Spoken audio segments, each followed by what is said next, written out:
Hi, welcome to another Mad Chats and Recaps with myself this week. Unfortunately, Tasha couldn't be here this week, but we'll cross our fingers for next week. So just got me, Steph. So this is for recaps for the week of October the 10th through the 16th of 2022. And as always, we'll start with the Forsaken. Last Monday on the Forsaken, as most of the group waited to see if their mass suggestion plan had worked, Tegan went invisible once again and moved towards the back of the Grimoire auction house and into the room most of the guards had entered into. There, he saw the cloaked figure struggle with the guards, eventually losing in a grapple and thus losing the time device. Then, since the objective of those affected was to bring the device to Rhaenyra, the affected guards began passing the device off as they moved out of the room and closer to the group still waiting on the main floor. Juniper bridged the gap, however, and brought the device directly to Rhaenyra, allowing them all, except Tegan, of course, because he was still invisible in that back room, to bamf back to their room at the Pear Inn. Tegan stayed to pickpocket the stunned cloaked figure before heading back on his own. Back at the inn, the group discussed the events and what to do next, with Tegan lifting 50,000 gold back at the auction house off of the cloaked figure, amongst a few other things, including a library coin, one of those gold coins from the libraries that the group has encountered before. The group agreed to give 20,000 gold back to the auction house to pay for the item and split the rest, but with an added twist. Zavar then stealthily drops off the gold, staying long enough to see if their plan had worked, which is the twist that they added. And Morgana's surprised and frightened reaction when she pulls out the gold and a golden coin from the library. I think they also sent one of the those like red jewel sending stones that they gave them to use if they ever change their mind. I think they put all of that in there, I think. And as well as a note that was signed to the library. So, and Morgana, who was the kind of, it seemed like the owner of the auction house, seemed very surprised and a bit frightened when she opened it up. So on Wednesdays, the Penumbra Assembly, the adventurers have a revealing and lengthy conversation with Kosula Amakir, Lady Lyra's mother, in her forest home. Let me activate this marker. Haha. So injured, Giovanni helps her with her bandages just in time for her to brew some tea for the group. They find out that Kosula had been looking for another phoenix that day, which is when they found her in the woods and saw the phoenix, like even the day before. But Kosula had been looking for her friend, yet another, which was also a phoenix. It was her friend, and yet another one of Lord Callum's ex-wives, Nerathana. Apparently, Nerathana had also been banished to the forest, except in the sustained form of her favorite bird, a phoenix. And once Lord Callum caught Kosula visiting Nerathana, he trapped them both in the forest, their energy and life weakening if they tried to escape back to the city. A music box sat by the window in this forest home that they were talking to Kosula in, that kind of kept drawing Kosula's attention, seemed to call to Kosula. And after some investigating and convincing, they find that not only there was a charming effect on this music box, which Draxlin recognized as looking eerily similar to the box that he saw back at the estate when he was talking to Lady Lyra. But that there was a charming effect on this box, but that it served as like a shared spell anchor. Destroyed after they destroyed the box. I think that they used something to kind of break possibly the bond between the box and Nerathana destroyed the box with Jo's axe. But after they destroyed it, they realized that if they found the other, what other item was holding down the spell, which they kind of assume might be the spell that's keeping the animals transformed as well as Nerathana in the phoenix form, that they may be able to stop it. Leaving the woods with Kasula, they send a message to Quinn to let Cetera know, which is Lady Lyra's kind of second hand, that they were out of the forest. After a short rest, Cetera finds them, revealing that not only are the guards looking for them in droves, but that Lord Callum was back in the plane and planning a wedding for Lyra that would happen in one day. Heading back to the city, they're stopped by some guards and taken in to speak with Lord Callum at the estate at Lord Callum's request. They do know at this time that Lord Callum is an archfey, so definitely powerful. And also, they also notice, I didn't put in here, that they notice that the townsfolk, which they know that they're being paid off to like stay there, that the townsfolk also seem very very resentful of them. So yep. So going into In Extremis, Saturdays In Extremis, fearing the worst, Zia and Brilith, because we had ended the week before that there was a huge explosion in the caves that they were trying to escape with the people that they rescued. Fearing the worst, Zia and Brilith head back to check on Sinister and the source of the explosion in the caves, as Grundy marches on with the rescuees. Brilith has trouble breathing and has to stay back, but Zia continues on, discovering a cave-in, and begins moving stone, eventually uncovering the disembodied leg of Sinister. With the other rocks too large to move on her own, and no body in sight, Zia heads back, leg in her bag, mentally preparing the others with their mental link on what was and wasn't found. As they continue through the caves, mostly avoiding groups of recently freed illithids, since they destroyed the Elder Brain, one group spots them and begins to advance. But just before reaching them, a form appears and knocks them the advancing illithids back, in the form of the god Ashar and of Sinister. He's a mess with only one leg, but seemingly alive. As Brilith moves forward with the group, the others assist Sinister as they find their way back to the colony of the giants. There, everyone splits off to do their own things. Zia and Grundy find Vic's parents and find out that it was a curse that kept them from Vic all these years, a curse that Titania thankfully was able to disperse. Sinister was taken to the med ward, but immediately discharged themselves to preach the word of Shar to the colony and to offer apologies to people individually in the group for their actions. Liazana looked through the books that she picked up at the library in the caves, and Brilith found a tea shop where she quietly decompressed before introducing Sirik to the mayor and then finding Liazana. Liazana revealed her conflicted emotions about the Book of Horrors and the group, but begged to see it. Brilith and Zia deciding that it was her choice, despite the dangers of simply looking at the book, much less reading its contents, and gave the book to Liazana to review.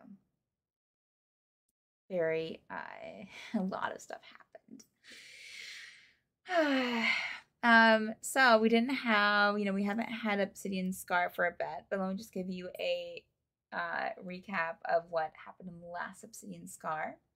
Our heroes, deep in the crypts of Kalimvor, under this his great temple in the Cassiodothian Pass, worked quickly to navigate through its winding passages to find the relic Lashana required for the trade they bargained with her. After suspiciously easy escape with their bounty, they parted ways to prepare for their departure to Harassa. The next days were spent shopping, writing, searching for the mysteriously disappearing tieflings, having terrible nightmares filled with blood and undead, more shopping, and chocolate cake. Jules, after months of accumulating the necessary components and studying the ancient infernal texts with Linnet, finally cast the first spell from the Tome of Great and Terrible Powers. Almost costing him his life, he emerged from the ritual exhausted, an ever-growing halo of dark matter surrounding him, but with a mind so vast none in the Isles could dare rival him. Hoping to recover in the safety of the seaboard, the crew set out for a slow but safer course towards the home base in Harassa, only to be intercepted by an airship of the Aristilian Empire, seemingly in pursuit of Ileana. So, That's what happened the last time, and I am more than nervous for what happens the next time that we have that campaign rolling. Yeah, so no, let's see, we'll announce them again. We have our merch store. Check that out, please. And our website at madbirdstreams.com. You'll find links there to all of our stuff, as well as the merch store there. And also, the Penumbra assembly won't be happening this week. So, or didn't happen this week if you're seeing this after Wednesday. So the Penumbra assembly will be back on Wednesday, the 26th of October, and we are quickly approaching the end to the season. This is a seasonal campaign, so we only run for like 4 to 6 months at a time, take a break, and then we start in with the new season. And the way that this is set up with a new bell jar, most likely, with a new demi-plane. So super excited. But yeah, we're probably like a couple of episodes out from the end of the series, the end of the season. I mean, season 1. I don't think that we have any birthdays. If you do have a birthday and we are missing it, I apologize, but happy birthday. Hopefully it's a decent week for you and a decent year. All right. Well, I will see you. I was going to say we will see you. I will see you, and I'm sure Tasha will see you in Twitch and Discord, and I'll see you next time. All right. Bye.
Hey, everybody. Nope, didn't work. It didn't work. Really?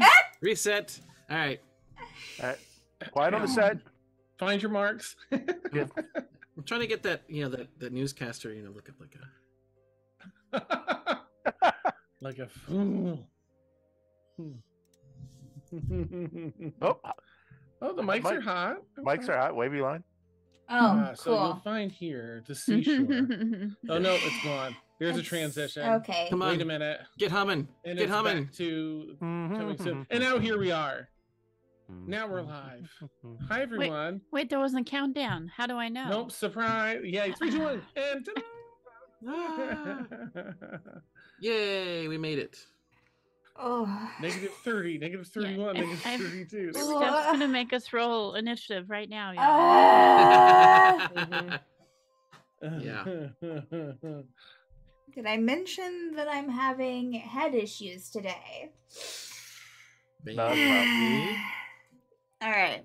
Okay. So, if anyone was hello, by the way, welcome to the Forsaken episode 121. Appreciate you being here. Sorry for the randomness in getting the stream started. That's I don't know. Expected now? I don't even know anymore. All right. Let's roll initiative. Not initiative.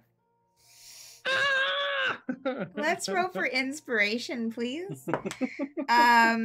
If you haven't put your inspiration, it's going to say initiative again in Zoom chat. Please do so.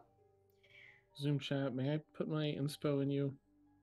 Oh, Jesus. Oh, at least he has permission. That's true. right. That's true. That's very Mhm. important.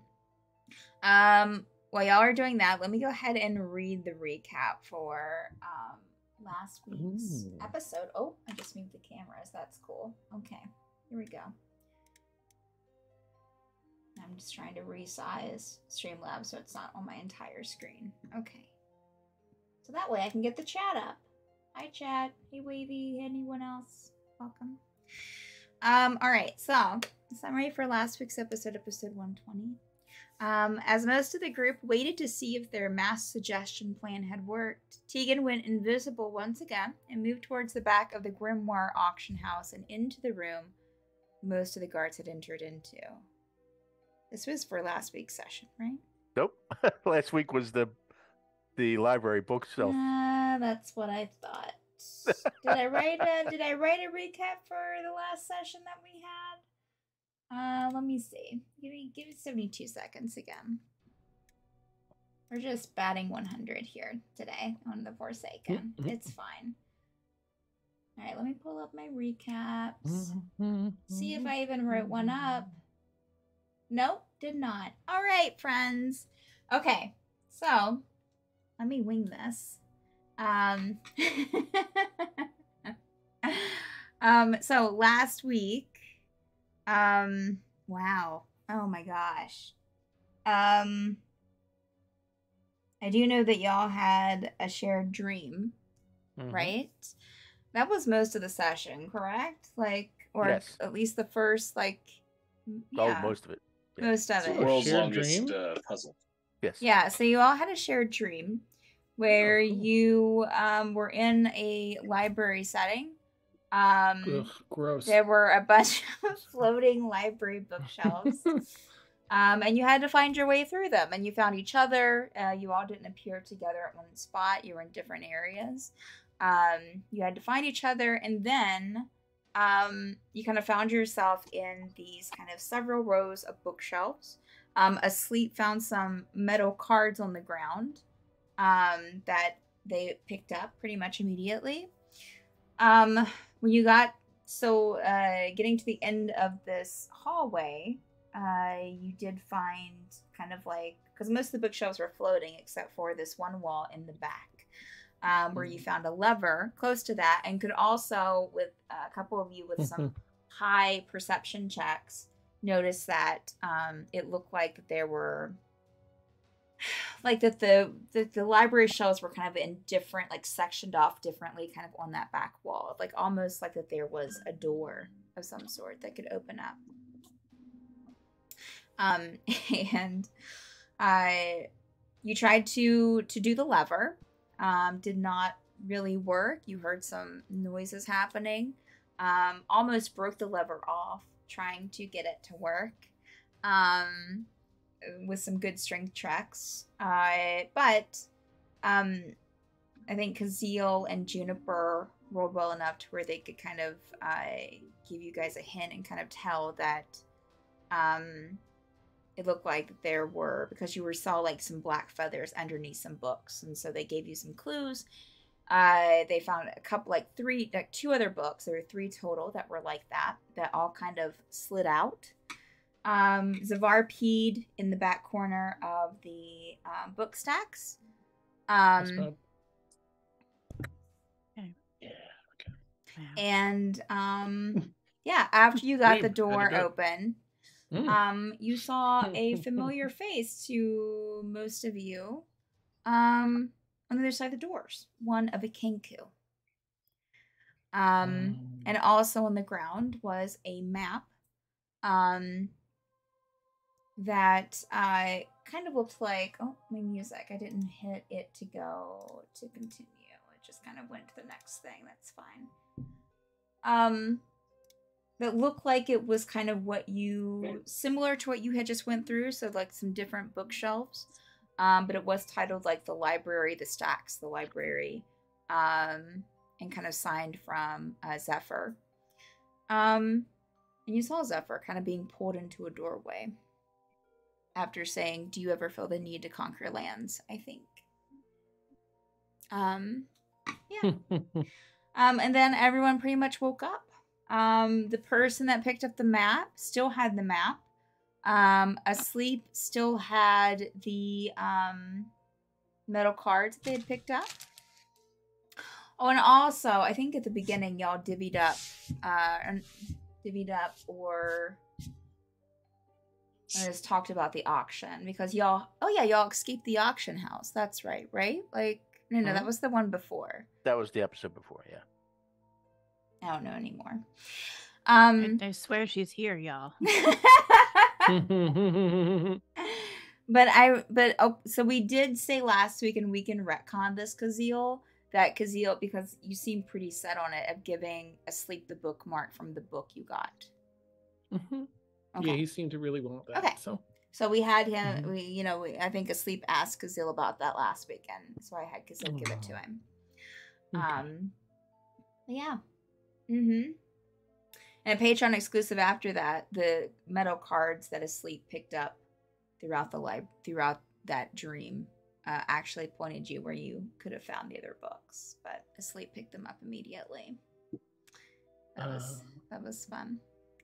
All right. Well, that leads us into this. I think at the end, we did. Y'all were talking about moving forward, going to see possibly John and Trindalag.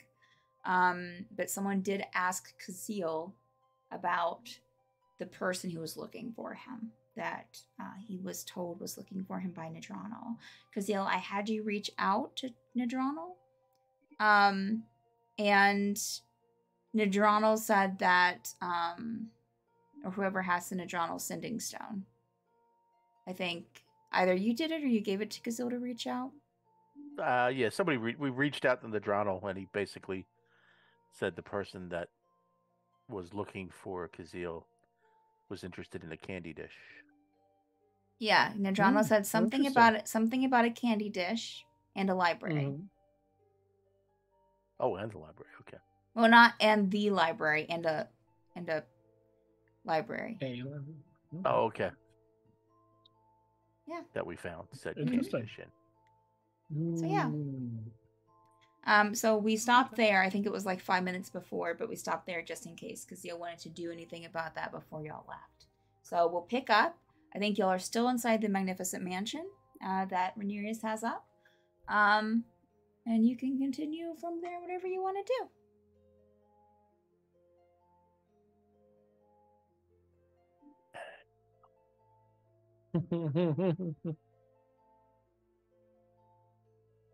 Sorry, because Dan's a little gonna take a minute to get back and like see what everyone's talking about to get back in because I'm a little. So are the rest of us. The last Okay. thing, the last thing that was presented to you, Kazil, was what Nadrano said. That someone reached out to Nadrano, and whoever reached out to him, whether it's Kazil or someone else, I think maybe someone gave the thing to Kazil, and Kazil reached out to him.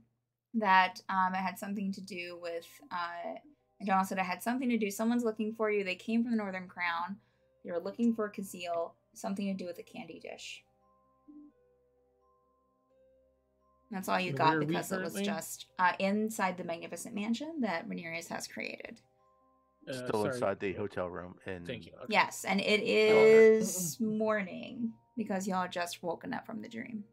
Oh, I will like share that. If no one else heard, I'd share. Like, sure. Oh, they're looking after this. Well, I suppose if they find us, I'll have a chat with them. They didn't see we were to find them or anything, so. But it's interesting. They said a library, not the library, but maybe not the library. I don't know. I'd hate to. I know we're on the move. I think we're heading to another town today, or soon. Soon. I guess I'll reply back. I don't.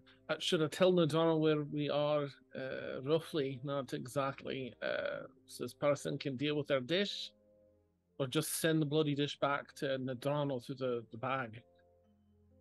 I'm worried. Just, who are they? Nadrano doesn't know. It could be another spy to kill us in the library. I don't want to be like, here we are, and I don't care that much about the dish. Y'all think I should just send it back through that bag that we're sending the other things to Northern Crown? Or would that blow it up? Because this one does a... It's a difficult question. I mean, we could send it back and then that person finds us here, and then it's like, well, we just sent it back to the place you just came from. If they find us, they find us. You know what I could do? I'll just break some boards in the room, and I can mend them up with some magic, and I'll just bury it, put it under the planks, and then let Nadrano know. Just tell him to come to this room and dig up the planks in the back.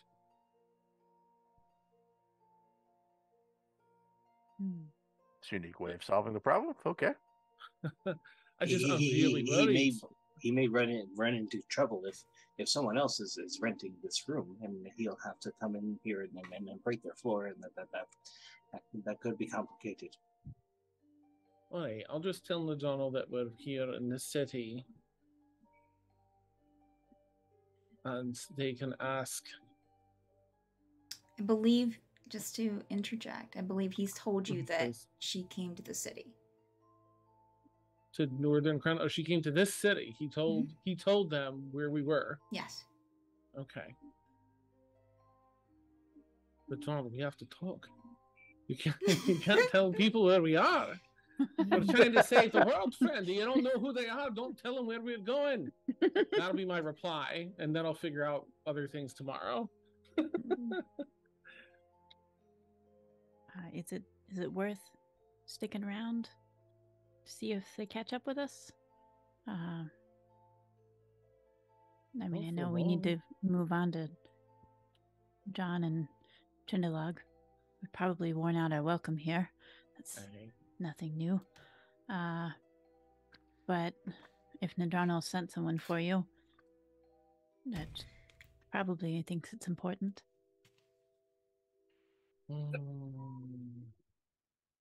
All right, I'm gonna ask Nadrano in part of that reply, like, you can't send people. I'd be like, so you know this? Do you know this person? They're secure? And I'll wait and see if he sends, like, if he uses sending or anything.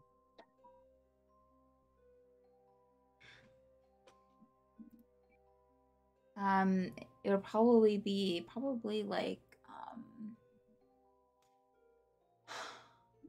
now you reached out to him first and he reached out to you, so you would be using sending to talk to him. I reached out to him with the stone. Yeah. Okay. then I'm not sending anything to him. I'm not going to waste a spell slot. In case there's So Kazil's on high alert. Like, I don't want to go flinging spell slots, and the threat of a city being dropped on this city is all that's on Kazil's mind. Like, they probably know we're here. We've stolen the stuff. Like, the mission isn't done in Kazil's mind until we're in another city and we've bammed. But I'll let everyone know so I can move us to another city today now that I've rested. I can teleport us. Don't you mind spending some time? If they're looking for me, they're probably going from hotel to hotel or tavern to tavern. Don't you mind sitting out in the waiting room just in case someone comes by? For half day, like get some lunch, like around lunchtime. If you're comfortable with that. Yeah, half a day sounds fair. We could have a leisurely breakfast down at if the inn serves breakfast. I don't know if the inn we're at has a food available, or we have to go to a tavern or whatever. We usually just go across the street. Gesture to the table that's right behind everyone. Oh, right. This I can kind of beat the thank you lot. Wait, is this? Oh. Do you have to pay for this food, Manarius? Do we owe you? It's always here. Whatever you might need. I love it. And when we leave, will we be hungry, or does it? That is the one strange thing about this spell, because normally we cannot bring things outside of it, but if it were to nourish us, I believe we leave sustained. Perfect. Yes. Oh, lad, I'll just go up and try and give you a hug if you're yeah. It'll be like a very awkward, like stiff. Oh, perfect. Thank you, lad. The way to people's hearts is through their stomachs for sure. And I'll pull up a seat and eat some of the food. Okay. I would say that everyone else would probably join for breakfast. Ingot, Agnes, Zethira. Yeah.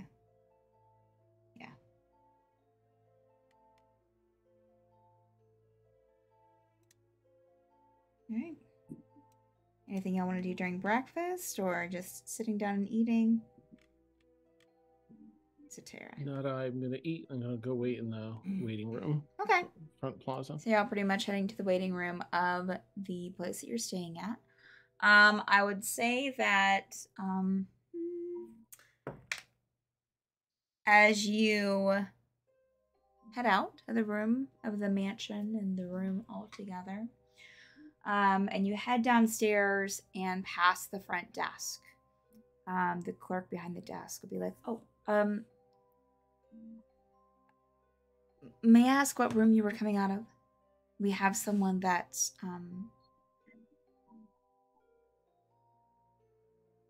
waiting for, and she'll give you your room number. I don't know. I don't think you ever said like what room number you got or whatever, but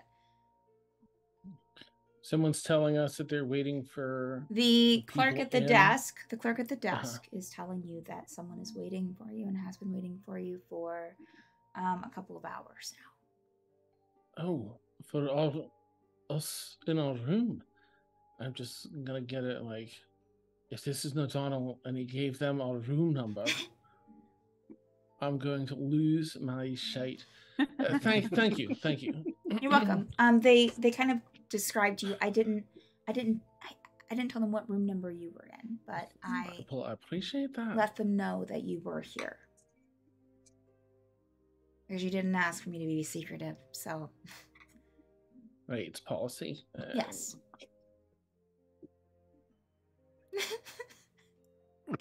Okay, just wanted to let you know. Walk past. As soon as you go into the little like tavern breakfast area, you'll see someone sitting on the other side of the room, with kind of like a dusty blue skin, this very, very light golden, well, not golden, it's almost like a bleach blonde hair, sitting across on the other side of the room, and will immediately kind of be holding a stick and look up at you, at the group of you coming in. And will put the stick away into her bag and will immediately walk up to you. This is obviously, this person is obviously elven, most likely a dark elf, judging by the tone of the skin. With these bright blue eyes, only about, probably on the shorter side for an elf, an elven species, probably about 5'5", 5'4", and we'll just start marching up to you. Okay. Who has it? And she will draw out a rapier and aim it at all of you. And you'll see some people start walking by. You'll see some people in the tavern start to be like, "Oh," and kind of grab some food and start to move. And you'll hear someone kind of be like, "Oh, ma'am, excuse me?" And will be female presenting with this dark elf will be, "Who has it? Who has the candy dish? I need it back."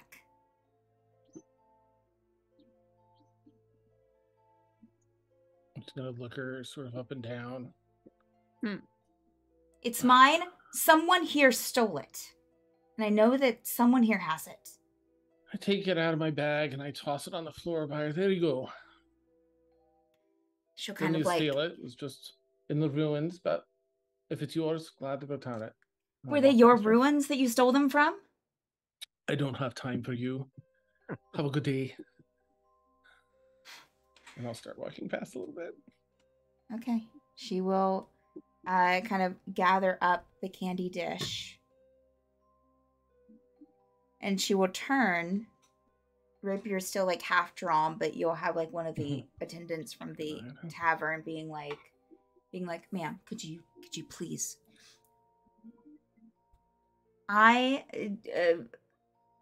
Did you use it at all? No, nope. Not a candy eaten, not used to make the thing.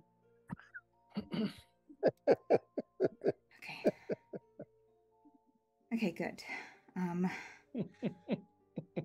Atlas, I'm sure would have plenty to say. Thank you. But maybe just be careful and not to steal things from ruins that aren't yours, from places that aren't yours. This was hidden. Maybe be careful and don't leave it about where I can walk right. It was hidden in a room. Not for me. You did open a lever to open the door. Oh, I know, but nothing's hidden to. Well, sure. Just wanted to remind you. Thank you. Are you well? I'm fine. I'm sensing a lot of nervous energy. Well, wouldn't you be nervous if something that you loved was stolen?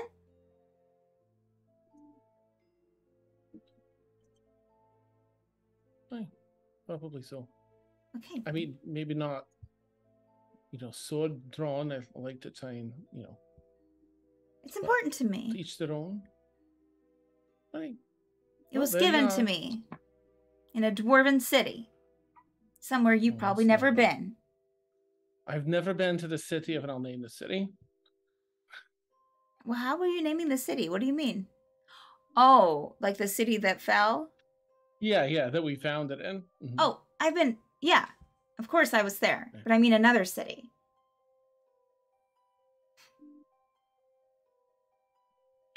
I'll name, I'm going to sit back down and kind of look at everyone.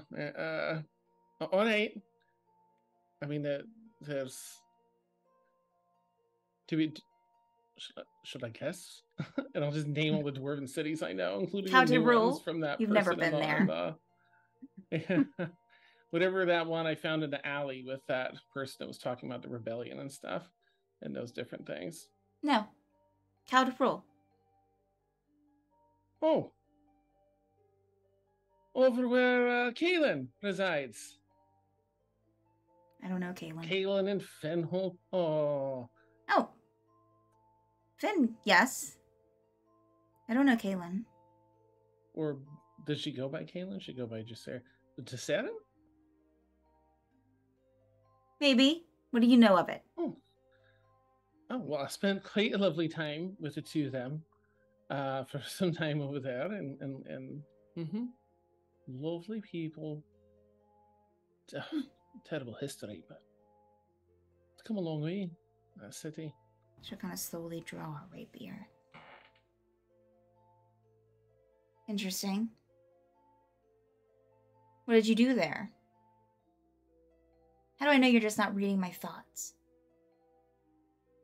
And I'll just make a dumb expression. I was like, what am I thinking right now? And I'll look affronted and button my shirt a little like, milady, excuse me. Nice. You're not my type. Anyways, yes, your friend gave this to me. Oh, that's lovely. Well, listen, we've got a lot of things to do today. You can walk with us if you're looking to share stories.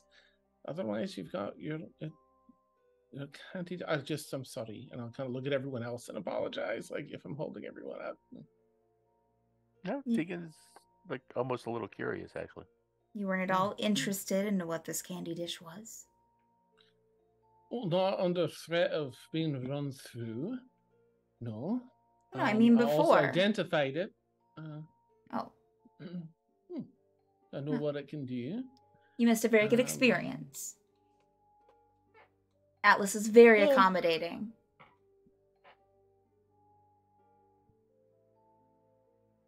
Okay, well. You're adventurers, right? Where are you going? I'm sorry, are you like brand new? Are you just a person that sprung into existence? Like, how old does she look roughly, if I had to guess? Can I insight check this weird woman? Yeah, you can insight check her. If you want to make like a, make a perception check if you, or an insight check, Kazeel, if you want to try it. Okay. 15 on insight. 15, okay. 14 on perception. Okay. For Kazeel, she does look, from your experience, she does look young for a dark elf or any elf. Elven species. She, and you just tell by her manner that she seems younger, New with this, yeah. Yeah, definitely not like a child, but on the younger side. You would probably guess below 50 years. Oh, jeez. Yeah. Okay. For Rhaenyra, with your insight, she seems pretty truthful. Surprisingly. Do I sense anything? There's more to her than just wanting her candy dish back. No. All right. She seems genuinely interested in y'all, but not to the point where But it doesn't seem like that there's any like ulterior motive. No, I'm not new. All right. Well, we can share what we're up to, as many adventuring troops can, as I'm sure you know with your experience. You can't share where you're going or what you're doing? Mm-hmm. What kind of nefarious things are you up to? We're just saving the world and existence. Most of you can see the tavern worker just kind of start to back off as you see that the thing has de-escalated a bit. and just kind of go back to what they were doing before. Oh, what did you say, Rhaenyra? I'm sorry. I said we were saving the world and existence. Oh. Well, that's interesting. But you can't say what you're saving it from or for or anything like that. No. He's gonna shrug. Okay. I have a quick question for you.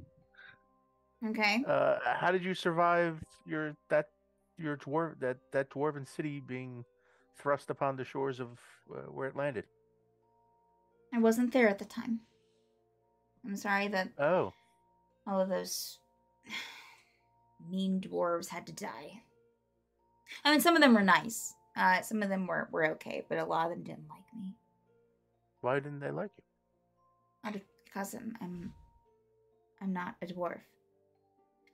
And also I'm a dark elf, so no, I went back home to try and work out a few alternatives, and then came back and everything was ruined. But, I didn't know because, Chethryn was fine. So I wasn't a diecaster. It was going to be just rubble by the time I got back to it. Well, I would assume that you're like-minded with us, that uprooting an entire city and casting those people down to their certain doom is not a good thing. No. Well, we're working against that. Oh. Interesting. Where are you from? Are you from Dimglimt or we're from that room, plane? And we're heading out there. Okay. I'll just say that, so that I can make my way over the door. Please, I know Tegan, you're talking, so please feel free to turn around. That's just me,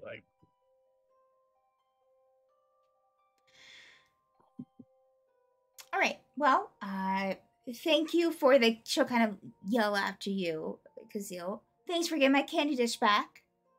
Of course. I'll be keeping it then if we've come for it. Be careful. Just be a little more careful. You don't even know what any of us could be capable of. If it was someone else, I just worry a little bit for you. So, a little recon first. I'm a very good judge of character. She'll kind of turn and put her candy dish in her back. How did you get to the Northern Crown? Wouldn't you like to know? Yes, I would. It's not a very well-known place and not easily gotten to. You have your own secrets. I have mine. Fair enough. I got there and I asked about you. They said you were here. Well, the leader did. I'm gonna walk past them and just up to the clerk and be like, look at your policy again, please. And then I'll head back out. Okay. Thank you for your stay.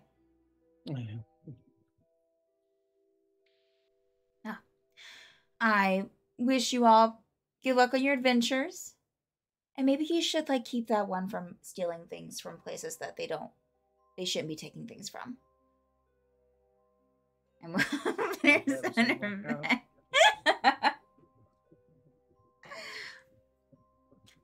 and we'll start making their way out. Unless anyone has anything else. Okay. So she will come out and pass you. I'm sorry, did you have something, Zavar? When that's finished, I'm gonna talk to Kazil. Oh. Yeah, I didn't even check that, did I? Didn't even check. about frame names. Just went on with my life. Stephanie's not all here, folks. I'm sorry. What did you say you were going to do, Zafar? I'm sorry. Sorry. After she leaves or whatever you were planning to do, I was going to talk to Kazil. Okay, yeah, she would leave and just pass you, Kazil, and as she passes, be like, I'll tell our friends just Sarah, you said hi next time I see her. And we'll just kind of like flip her hair and do this with your hand, like a little twist, and she'll get a kick out of it. Okay. Wait, what?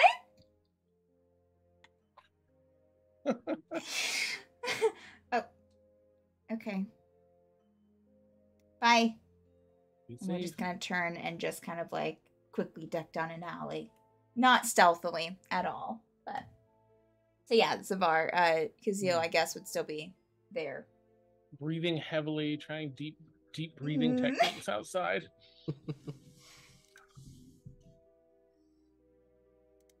Yeah, Kazil. Are you all right? You know, I know that I try not to be too curious, but what was that about? I'm sorry. What was that? I have no idea. So thank you, Zafar. I appreciate you asking. I don't even know who that was or what it was about. Clearly, they're very new to this. Mm-hmm. My thoughts. I'll be better once we leave. Like I just keep imagine the giant electrical sea storm following us and cities being dropped and everything else. And it's been a whole evening and night and morning since we, got that what we needed. But I'm sure they know we're here. I just worry about look at all these people. Now I'm concerned about our whereabouts because Nidrano had sent this person to you? Zafar, it sounds like right to the bloody hotel. In the hotel's like, oh, sure, they're here. I mean, if we're going to try to do these things, I think a bit of some discretion would make sense. I am a little disappointed. Perhaps you can help me take all of these thoughts I'm having right now and squish them down into 25 words or less for tomorrow's sending stone. I can do what I can. Yeah. In the meantime, do you need a drink? So far, I would, yes, but I'd like to get to the other city first because once we're there, they won't. And then, please, I wouldn't like nothing more than to sit down with my friend and have a drink. Okay, we'll save this for later. I forgot that you have important things to do that maybe are best without any drink in you. Is that breakfast? It's a little wonky sometimes. So if you have a swig of something handy, I'm sure I could take just one if you have it. This one's a little lighter. I keep this for just medicinal purposes. Here you go. Thank you very much. Mm-hmm. Not just, just a little. Make it a few. It's like I don't know. Yeah. Pass it out. It does wonders. Right. Well, that'll clear any congestion too. What's congestion? I envy you sometimes. I envy you.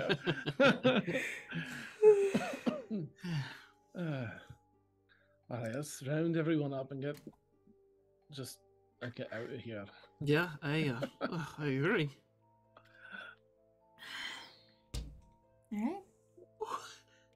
All right. All right. Off to Trindalag, I suppose. Okay. You mean in the bag? In the bag, Rhaenyra? Nice. I'll head back in, and be like, we should get everything we need. If anyone has anything else in the city, purchases, healing, anything, I think we've taken care of that, but we should, I'll pay up, if there's anything else we owe, I'll pay up at the desk and just, like, give a like my general disapproval without being too ornery. And then we should head back to the room so people don't know Sure. we're teleporting out.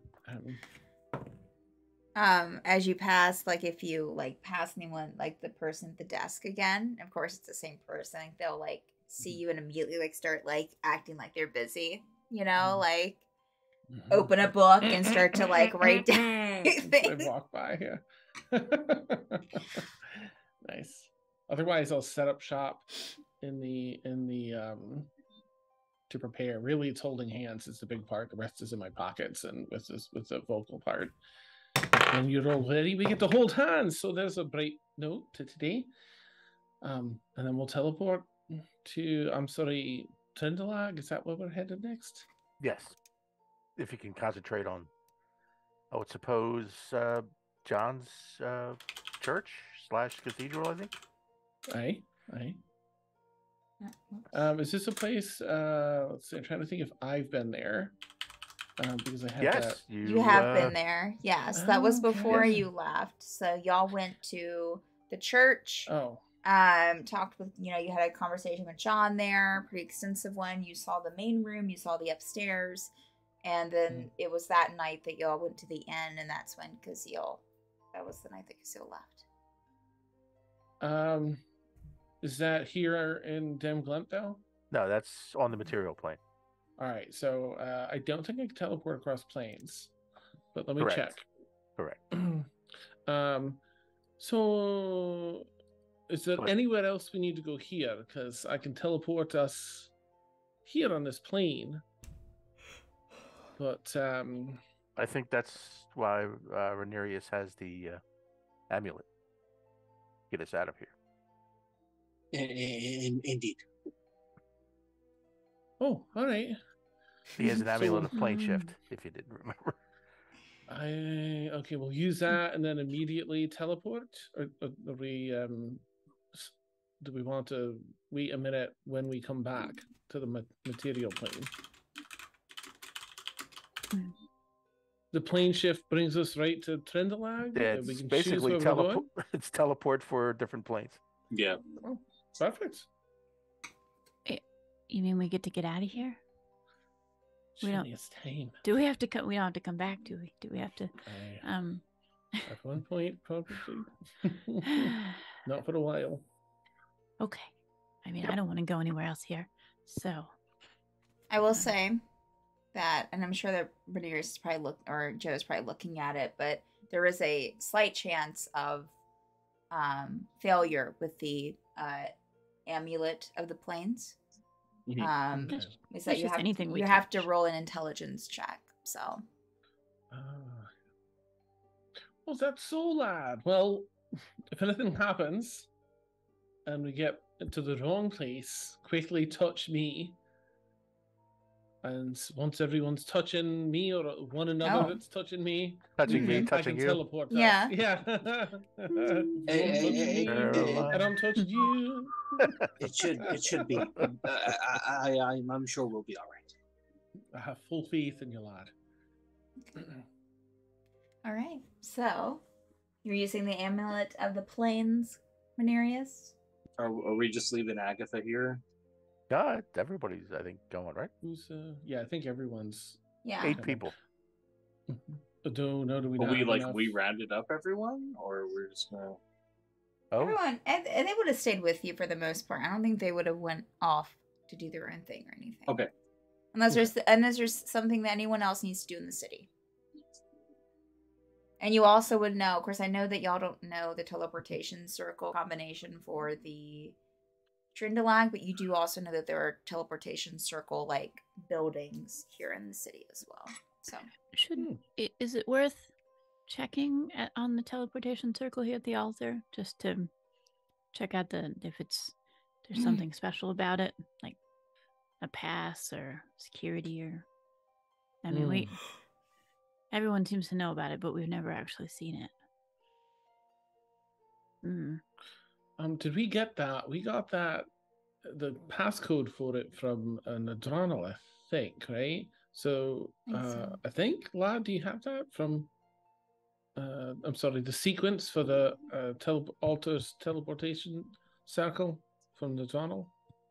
I believe I do. Okay. Right. Is that how we got in here? Did I forget that part?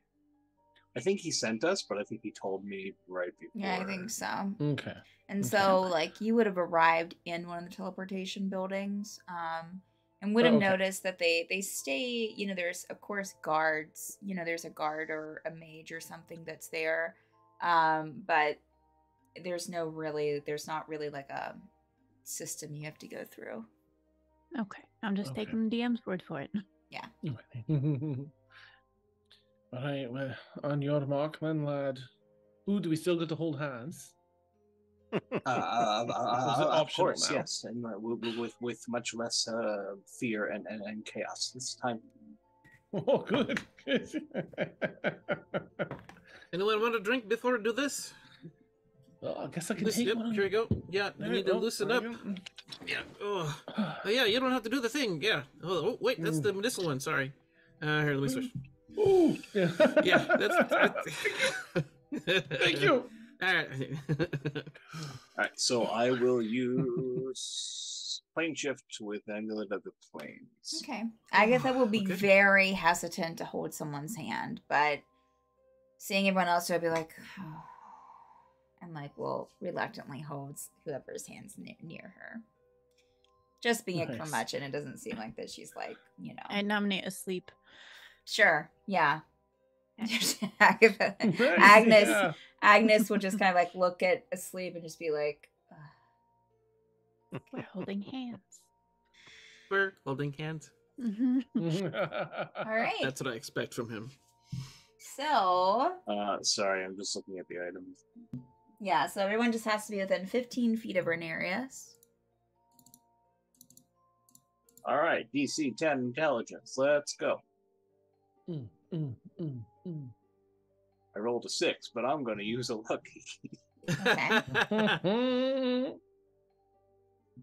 God said you rolled an 11. Yeah, I rolled it. Like the die roll was a 6. Oh, But oh, it oh. was 11 total, but gotcha. the DC's 15. Mhm. Ah. Nope, rolled a Okay. 2. Lucky. There we go. 22. All right. Yay! All right. So where are you? Are you transporting directly to Trindalag, Manerius? You've The been there outskirts before. of Trindalag? Yeah. The outskirts of Trindalag? You've never been to Yeah, the well- outskirts of Trindalag. Okay, then Trindalag Center. Okay. All right. Make an entrance. Right in the middle of everything. All right. Mhm. Um Hey, I don't know who got inspiration. Oh, Well, if you're in the I hot tub. didn't do inspiration. I had y'all roll. Did I do any of that? Nope. Absolutely did not. All right. So I rolled. Tegan got a 10. Michelle got a 2. Kazil got a 13. Zavar got a 2. And Joe got a 6. I rolled a 13. So it's Kazil's. Yay! There you go. Okay. Do you feel you need that at all in this moment, Joe? That help? No. No, I he's got good. Did pretty on well. the He third just try. had to make a 15. So I just had to Mm. cheese my way through it. alrighty. So Nice. cast Okay. Plane shift spell.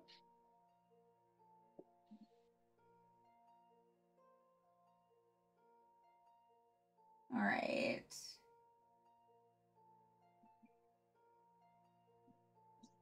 So, okay. So you're casting the plane shift spell. That does have a limitation of 8 people. Hmm.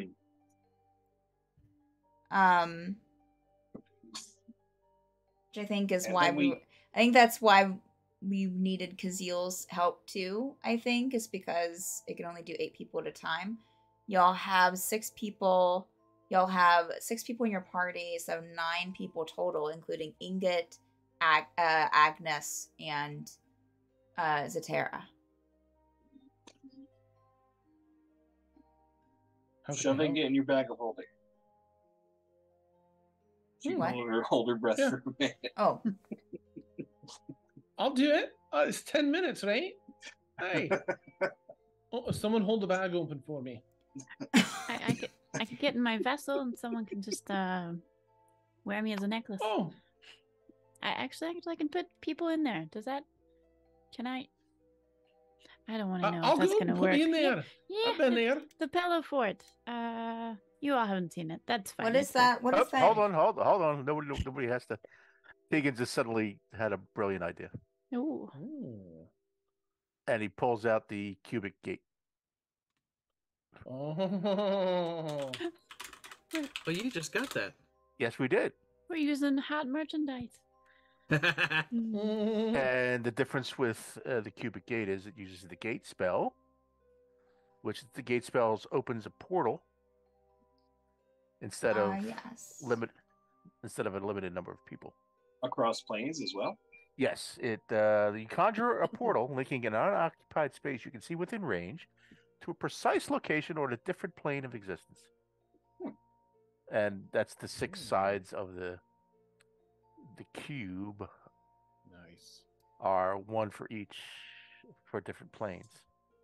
Yes. Oh. Correct. I don't think anyone's done as you're told what the item is, but you do not know where the gates lead Right. to. Right. So that I will say that if you do Stephanie. Identify it for you. Yeah, you can do an identify and just give me a couple of minutes. Okay, to try. It'll take me 10 minutes to identify. And so. great. I will subtly do it bit by bit. Here's Yeah, so if you do an identify, I'll allow that to allow you to. So, let me see here. I'm gonna say this was sold in Dim Glint. So you're going to have, which is material plane. Yeah. So I would say that one of the sides, 6. Just keep 6 sides. So one side is going to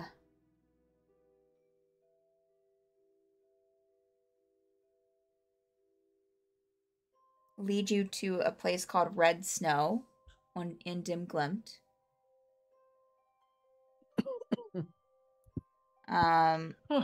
This side here is a place called Red Snow in Dim Glint. Ugh, I'm sure that's pleasant. One side is, I'll just say, because GM doesn't have anything, but I'll just say that would just lead you to an unidentified place in the Feywild.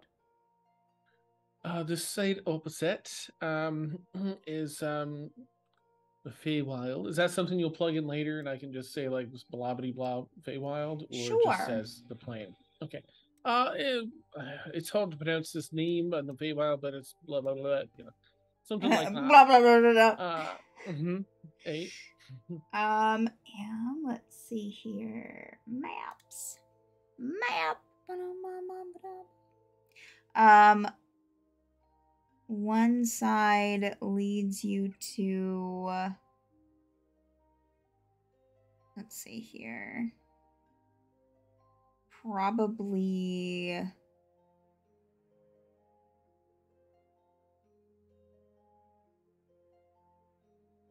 Relesk,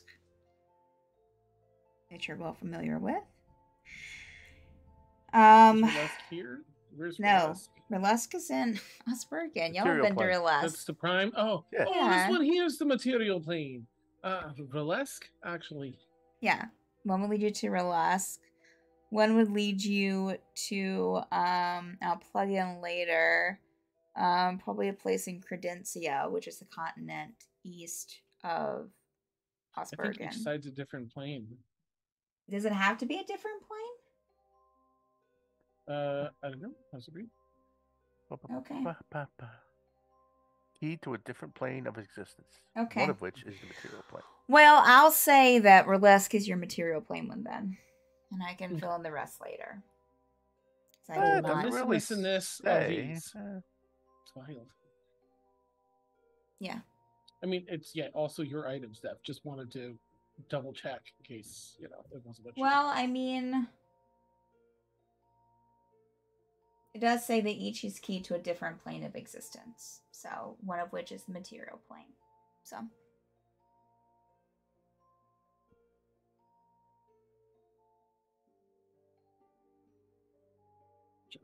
There you go. So your material plane one is Relask, and I will make a note to try and get the other ones to you. I'm gonna give myself a Constitution saving throw because I started drinking. Oh, I rolled a 19. That's a bummer.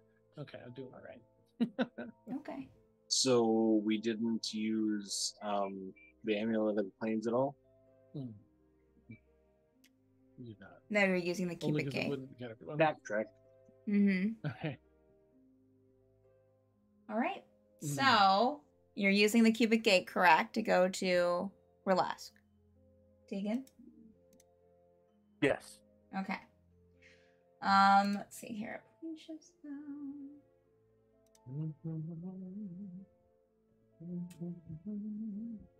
Sides. Sorry, viewers. This is first times. Okay, that casts the plane shift spell. Okay, doesn't really say like how it operates. Just says that. Yeah, you just have to look up either if you press it once, Gate it's the spell. gate spell. If you press it twice, And then it it's takes the plane it's the plane shift spell. Nice. So it does two different spells. Nice. All right. Really nice. So you press the side to Relask, Tegan, and a portal. Like at first, like it takes a moment for it to kind of kick in, and you're kind of like, you know, and the rest of you will see behind Tegan something kind of swirling into existence and creating this bright portal right behind him. That's magnificent. Eventually, you'll probably hear like a change in the air, Tegan, and look behind you and see that the portal is there. On the other side, it looks like that it's leading to looks like to most of you, to some of you, a familiar place. To Tegan, Kazil, and Rhaenyra, you've seen this place before. To Juniper and Zavar, it looks like a very interesting city with a lot of buildings around. I guess since the portal, they would see the portal opening, so you'd see a couple people be like, and like start running away. Nice. And yeah, and then this stays up for 1 minute. So just to let y'all know. Okay. Oh, right, I identified it. Right, so I think this only lasts for like a minute too. Yeah. So careful. I don't know if that was in the pamphlet or not. Okay, and I'm gonna like look around and I'll round every Oh, what you got so far? Sorry. I'm just hoping someone jumps out and goes, huzzah! Spaghetti. Nice. Nice. Yeah, I'll get those. Yeah, I'll go through. Follow. Oh yeah, I'm shouldering my way. Nice. You're gonna wait say- till about 50 seconds just to make sure nobody else follows this, and then step through. Okay. All right. So y'all step through into this bustling city. Strange. Haven't seen it in a bit. I would say, let me just pull up my notes here on like what this place is doing right now. Tegan, Kazil, and Rhaenyra, if you could do a history check for me really quick. Sure. Just to see if you can remember a bit, or notice some things. Stephanie, think. Use you cotton-headed ninny muggin. Strange how different the air smells in the time. I guess I didn't realize it before, but Oh shit! Got I different completely crispness to it, forgot yeah. something. Oh no! All right, rewind. I'm so sorry. Okay. I'm so Want us sorry. to retcon quickly? We just stuck through a portal and it's time. We can be like, oh, we need more time to figure this out.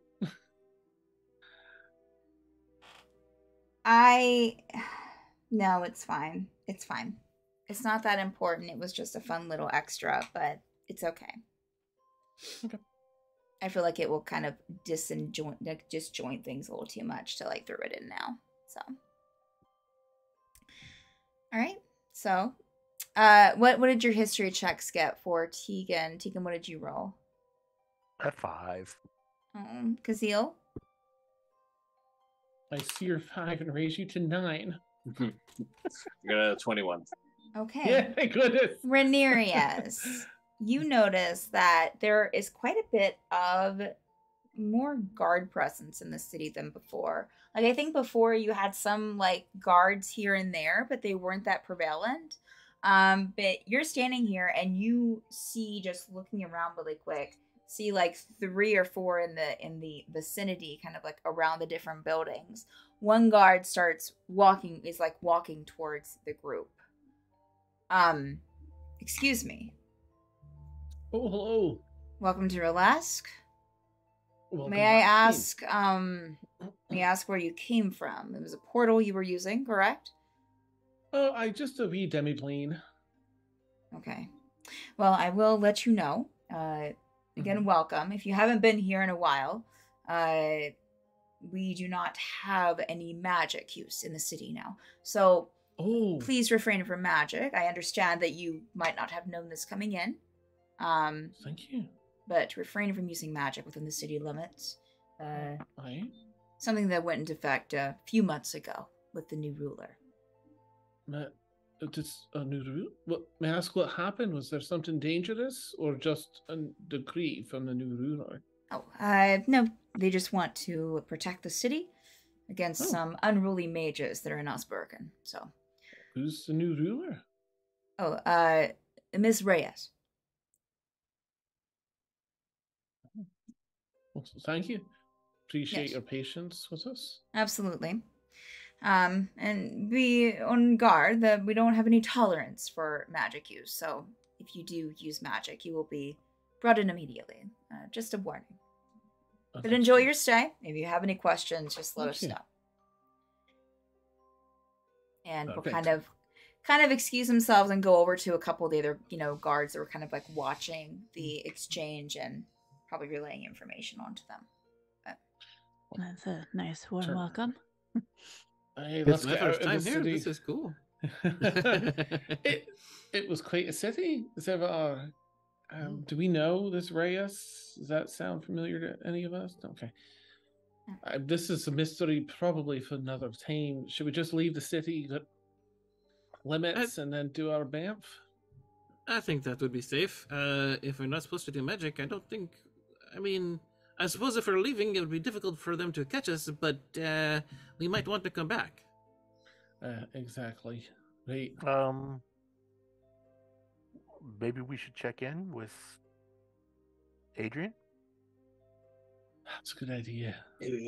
While we're here, it would be a good idea to visit the orphanage. Oh, an orphanage? Hey. Yes. When we were here previously, we met with yes. Oh, the people. That would be spectacular. Yes, for actually children who are a bit left abandoned because of the mage troubles in Osbergen. Oh, such trouble. I think Adrian. I'm perhaps stop with them first.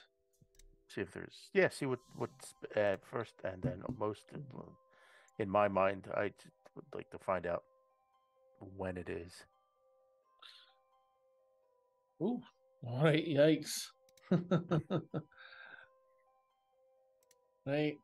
And I don't feel like asking a stranger. That would probably be weird. No, aye. All right. We'll head our way to Adrian, I guess. The head charity over house. to the charity house. You go over to where you remember it being before. You will pass probably about 3 guards on your way there. You do, you're going, there wasn't a specific place that you said, so you kind of arrived kind of middle of the city. Should pass a few guards on your way. There doesn't seem to be... You'll get closer to where you know the building is, and you'll see a guard kind of passing by the, down the road in front of the building, which still looks abandoned.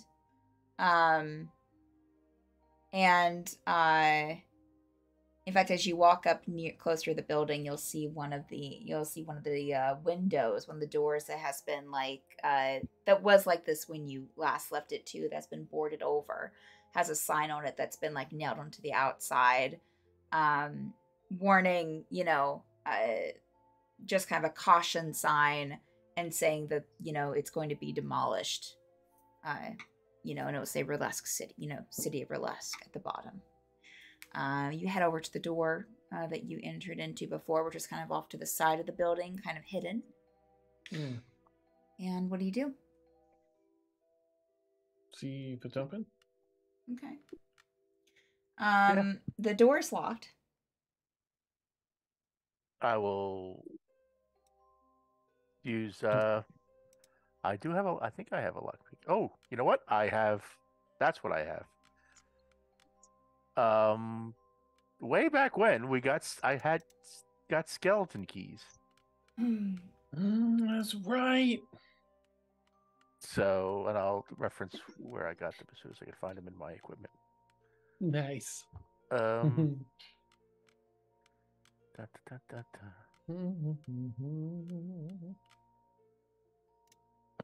Where the hell did I know I got skeleton keys.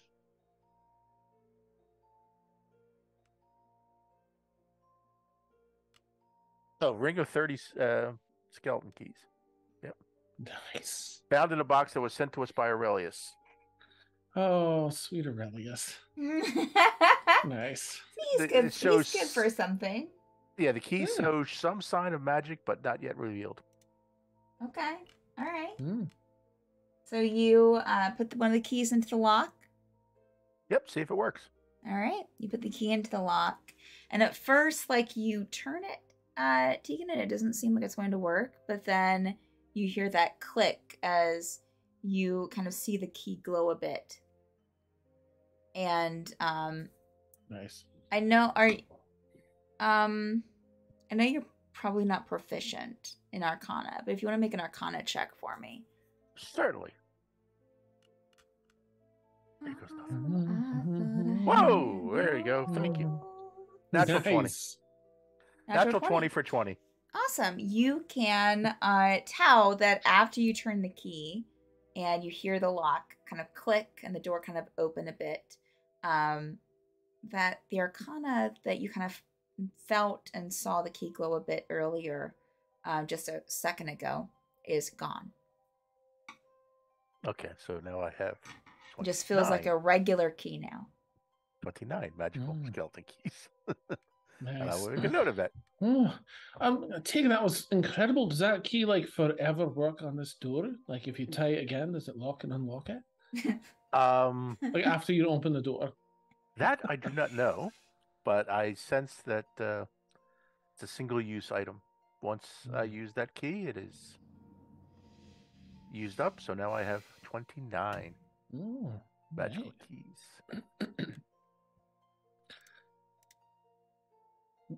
Would you like to do the honors? Because I've stepped back to let you work your magic. Just updating my notes.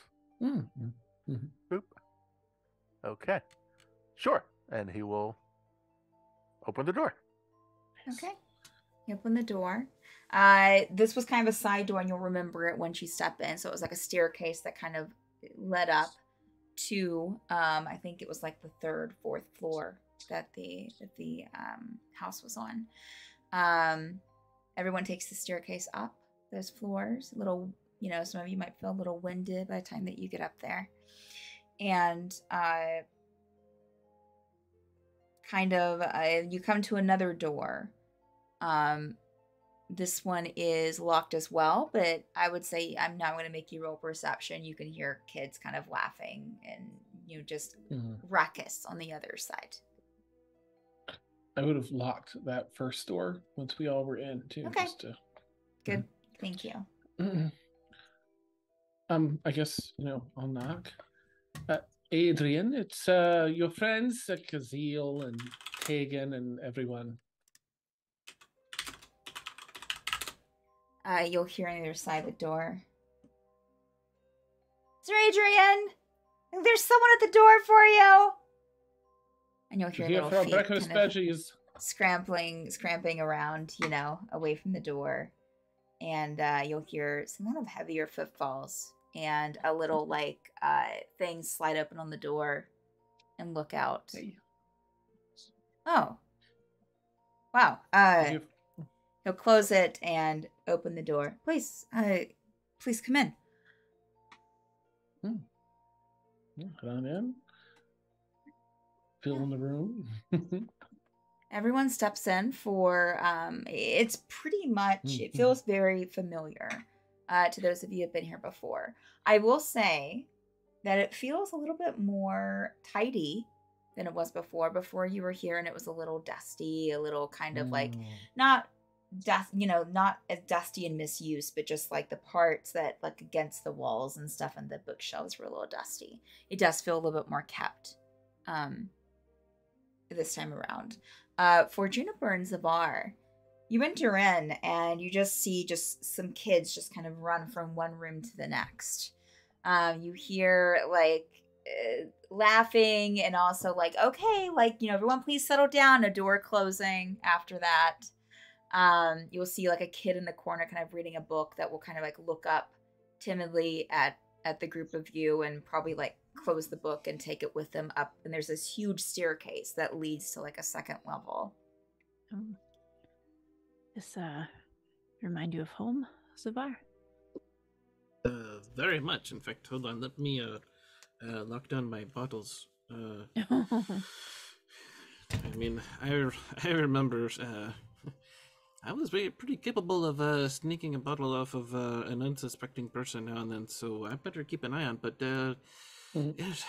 it's been a while. I mean, even when I left last time, I was mostly around older people, so seeing the little ones again definitely brings me back. It's very heartwarming to see the good work being done. Since I've spent so many years doing the same thing. They all look like they're doing pretty well. I mean, I'm sure they've got their hardships and their and maybe some less than great memories, but this feels like it feels like a home. I'm pretty happy to see this. I've been to a few here and there that don't feel this way, so first impressions are very good. How do you all know this orphanage?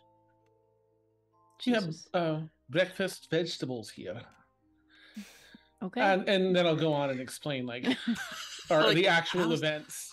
Okay. Yeah. And then we left. But they're good people, and hopefully I have to ask. Maybe they can tell us what happened. Adrian,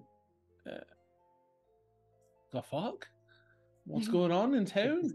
Adrian kind of roll up his sleeves. Sorry, children.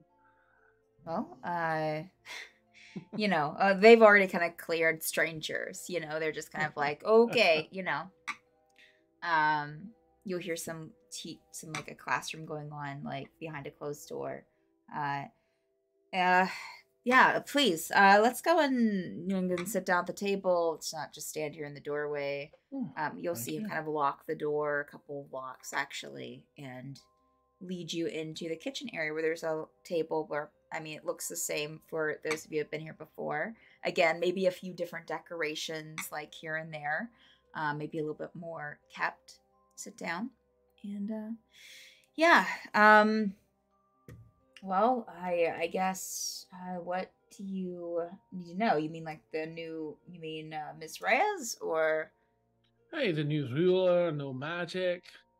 Yeah, What happened? apparently she's from a demi-plane that magic destroyed her entire town. Something about it just kind of blipped it out of existence. Oh, we've got a So, story for you. Let's update you. oh, We'll share the details of what we've encountered. and I will say Tegan and Kazil and Rhaenyra, she probably knows that it does seem a bit more busy here. You know, a little bit more children running through the halls than there were before. Like maybe before there were maybe like, I think maybe 20 of them. I mean, you've seen 20 already, you know, or heard 20. So, so you just kind of catch him up, Kazil. And can you believe? And then we came here after the candy dish person left. And you mentioned Dim Glimt, right? Oh yeah, the whole recap. That's where she's from. I think it makes sense, right? One of those cities. Yeah, something about. I mean, talking about the cities dropping because that's what she seemed to be. Place called a library or something. I don't know. Oh, there are souls. She feels strongly about it, apparently. So made our lives. It's more difficult for us, especially with Loshta gone. But I have another person on that kind of gets what we need out of town or elsewhere. Loshta. She's in Den Glimt. She went to look for Yeah, us. she. Oh, is that where she went? She didn't tell me. She just said she had to go and help some friends. So. Yeah, we're concerned. I'll cast sending. Yeah, be like lost it, but hear that we made it back barely. Oh, Dim Glimt was in a living nightmare. We barely made it from. We're back at the orphanage. Come back as soon as you can. I can't talk. I'm a little deep in stuff right now. Bye. Well, she's all right. I think she's having some sexy times. No.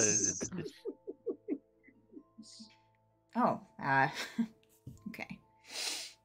Or she's in danger. You know, there's a thin line sometimes. Thanks for checking.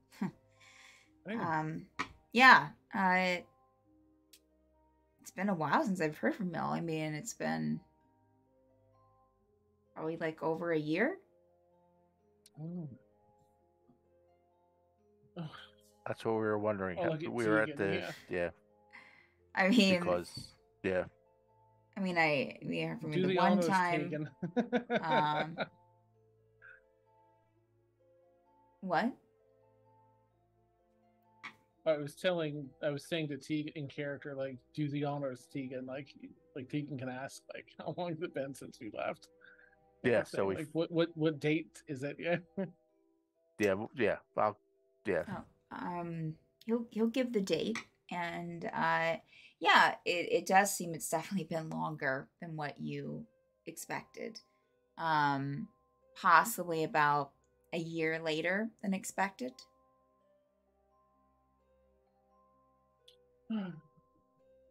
Well, there's that.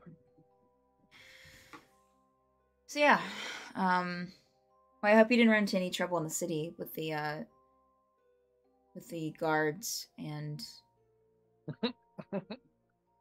they let you know that. No, we're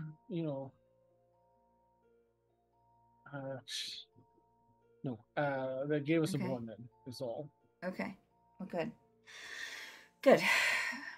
I mean, we're busier than ever here, that's for sure. And then I'm sending,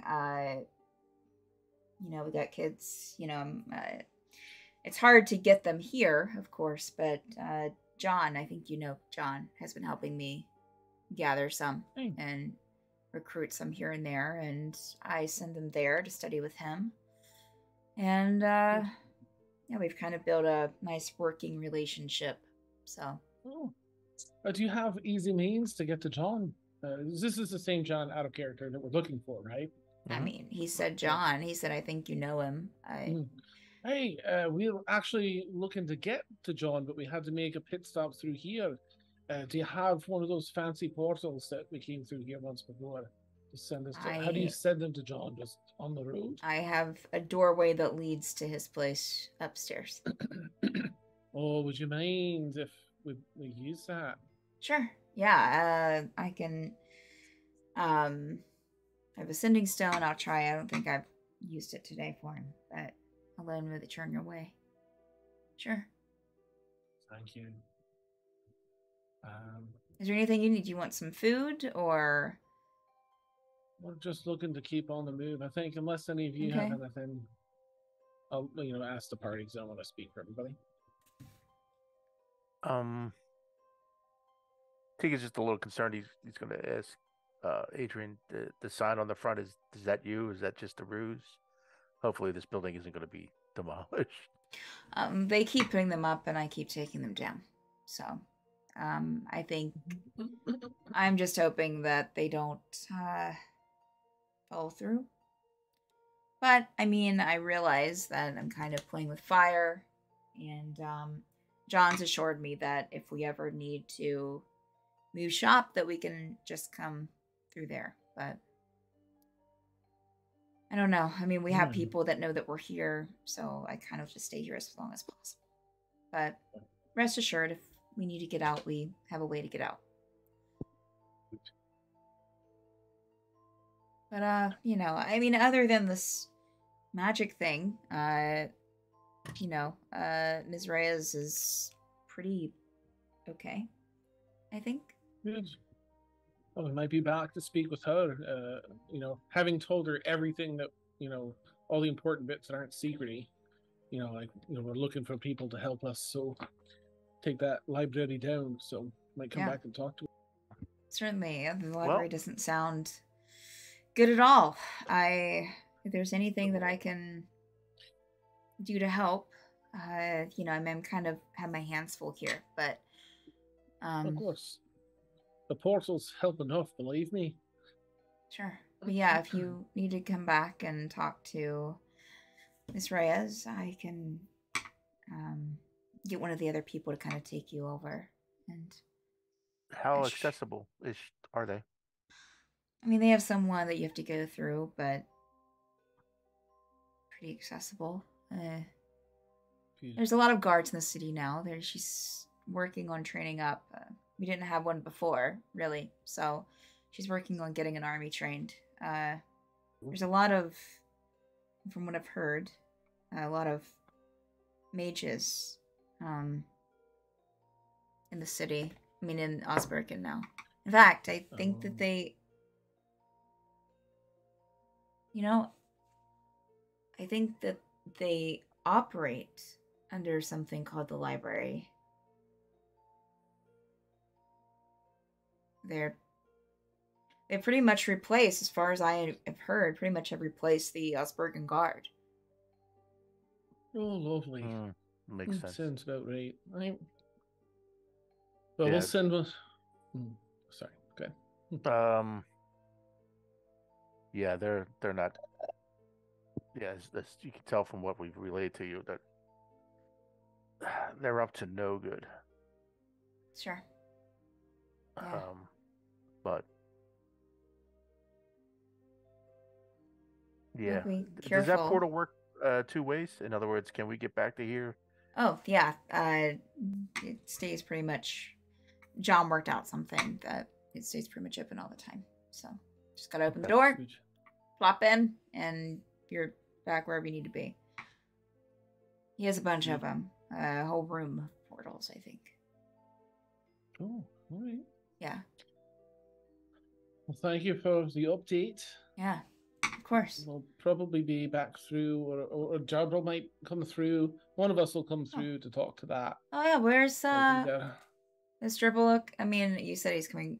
I would have updated all that. Oh, okay. Yeah. Yeah. You like the whole spiel. It's really nice. Good for him. Right. Okay. Good little visit. Let me take you upstairs and show you where we need to go. Thank you. And as you head upstairs, you'll pass a couple of kids on the stairway that Adrian will be like, "Okay, get back to your stuff. Thanks." You good? Don't. Okay. And go ahead.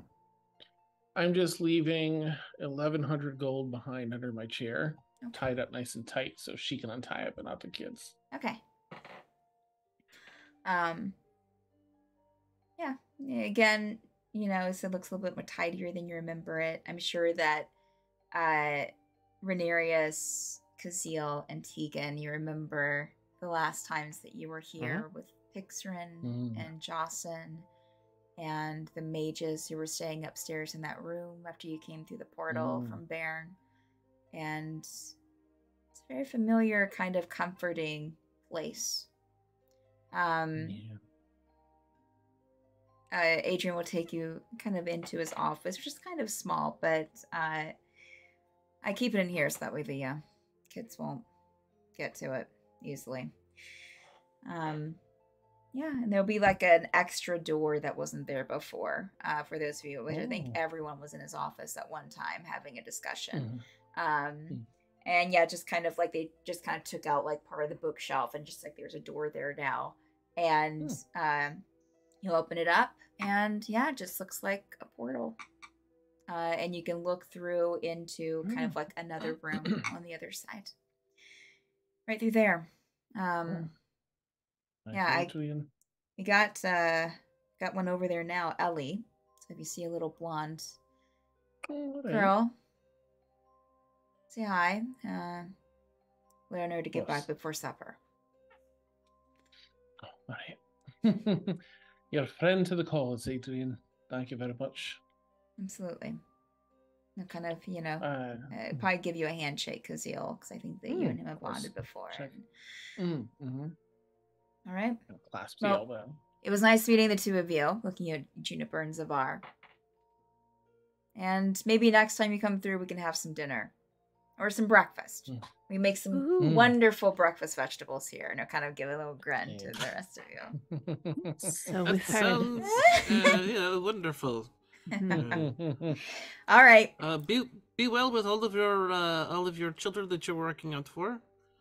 Thank you. And appreciate it so far. All right. See you after a while. Hopefully it's not another year this time. With a depressed face, I'll walk through the door. I can't believe we've missed so much time. So you'll walk through and kind of step out. Oh, and I'll let them know that you're on your way. And you'll kind of get a stone out of his pocket as the last of you go through and enter into another room that has a bunch of other doorways. And that's where we'll take a bio break. So for those of you watching, we take a 10-minute bio break. We will be right back. Go and grab some water, something to drink, or some snacks. And we'll see you in just a bit. Oh, I did the transition. All right. Congrats. So pro. Thank you. He's a pet now? He doesn't have instructions to return. He's just following us. Oh, yeah. The woman is never getting her sunflowers. Oh, you're calling me a pet? Yes.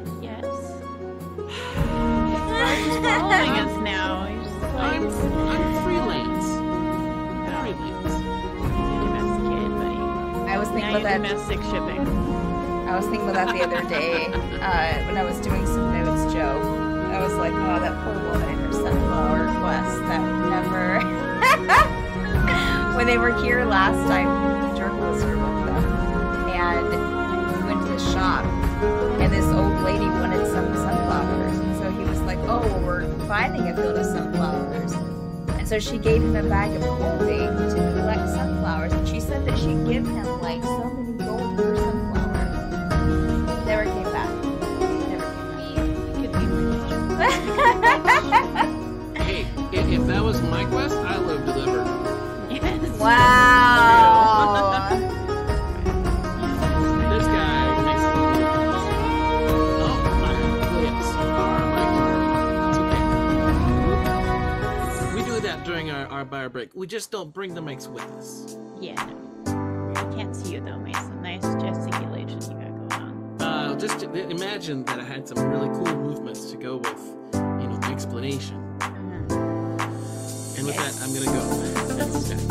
Yeah, so it's either behind the scenes fun or super unprofessional. You decide.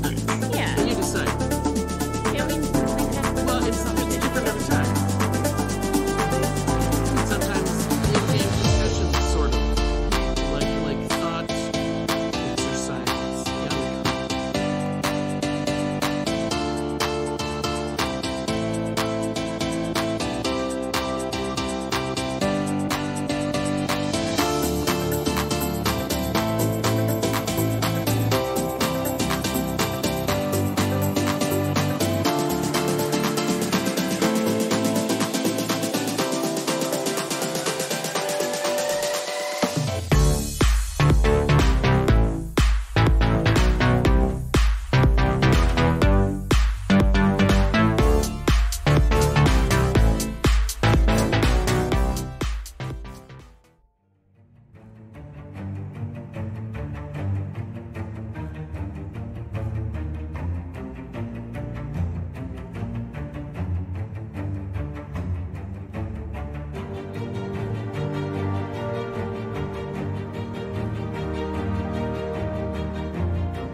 one name, Miss Rhea? No, it's like a title, Ms. and Okay. then Rhea. Okay. A good question. Good question. Like Rhea Perlman. Yeah.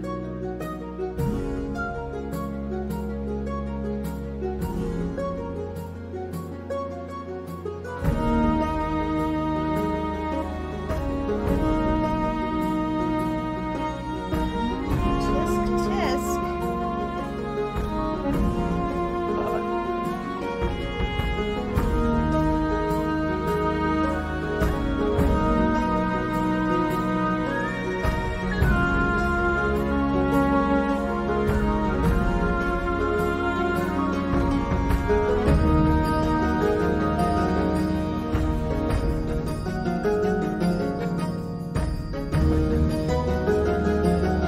We're 9. We're gonna have to drop them.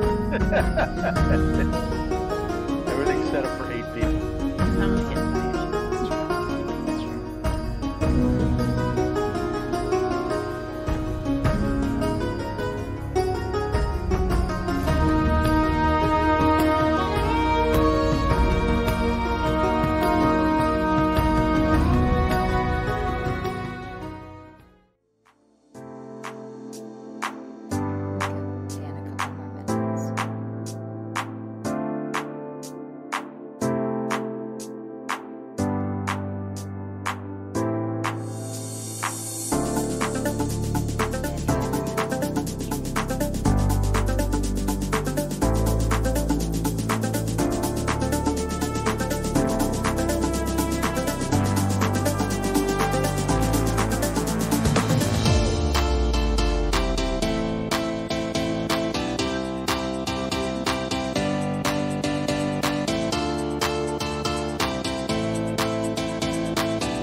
pay attention to him long. Like, you can play a little.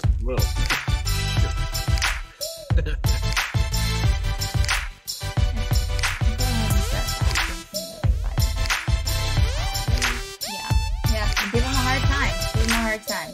Yep. All right. Dan. Oh my god. All right. Well, so wait for the advertisement to end. it's done. Well, I mean, it's on my Yeah, side. no. It's done. We're going No, back done. now. Well, 2, 1. We're live. Okay.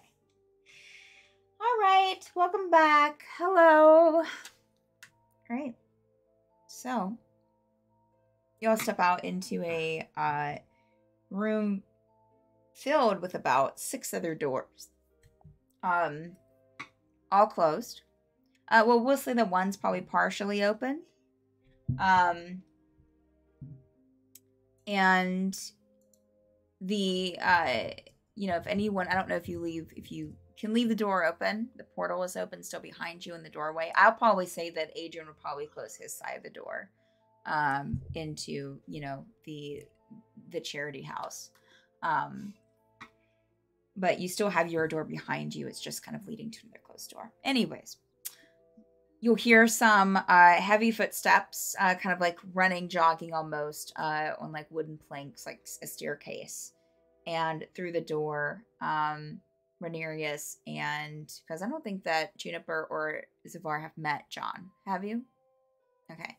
So Rhaenyra and Tegan, you would recognize John Crestwood as he steps through, kind of wearing this kind of like long trench coat, looking a little like sloppily dressed, but still put together, with this kind of like shaggy blonde hair, that's kind of down to like his chin or mid face. Oh, hey, I just got the message from Adrian. It's good to see you guys. A little couple of new faces. Hi, I'm John. And what are your names? Junie. My name is Zivar. You can call me Zivar. It's good to meet you. Where's the bugbear and the tiefling? Pixern?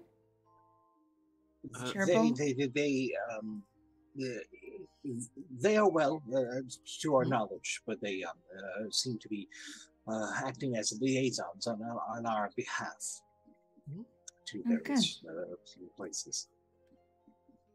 It's been a while. Sorry, we showed up somewhat unannounced. Sure, and I sent you a message a year ago. But I get, if I understand you were in Dim Glimpse, I get plane travel can be difficult sometimes. Welcome back to the material plane. Have you been here? I mean, you were in Mollusk. How long have you been back? An hour or two. Oh, wow. Please, let's go and get some water or something. I got a tray in the next room. Follow me. I'll lead you out of the room. As Rhaenyra and Tegan, as you step out of the room and into kind of what you remember, and you step out into it, it's kind of like this long hallway that kind of leads down this grand staircase with this large, huge stained glass window kind of at the back of the stairs, and you can see down into what used to be a very, if you remember, very rundown church. It is definitely has been remodeled. It still has that kind of feeling with the stained glass window, but below there are a few little like areas set up. The floor has been fixed, the walls, everything looks as good as it can be. Maybe still a couple of holes in the ceiling because the ceiling's so tall. But for the most part, this place looks 100% better. There's even like a fireplace that has been built down in the main area that seems to be roaring with a couple people around it that kind of look up at you, and John will give them a wave as he leads you into another room that seems to be kind of set up more like a sitting room. I'm kind of off to the side. There's like a little cart of drinks and stuff there. Please, I got some harder stuff here, as well as some water and juice if you want that. Thank you. Very kind. Yeah, so to clarify, Joe, because I know you have something in the Zoom chat. he sent the message to you after, like, when you were in the altar. He when y'all were in the altar just a little bit ago to y'all, he had sent the message to whoever has the send, or no, I think y'all didn't have a sending stone to him, so he just sent like a sending message to Kazeel and was like, hey, I have something to show you. To y'all, that was just 2 days ago, probably. Okay. Yeah.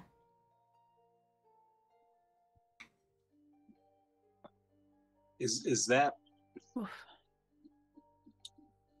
is that a complicated? Can I roll an Arcana check? Is that a complication of teleportation, or is that how time passes on Dim Glen? You can roll You can roll an Arcana check. Yes.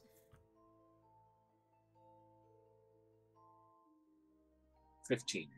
Okay. I'll say with your studies, Rhaenyra, like, you would know that sometimes, like when you go to the Feywild and travel back, sometimes there can be like a time difference, a little misplacement of time, and sometimes that's random. Sometimes it's predetermined. So your assumption would probably be that it's something similar to that.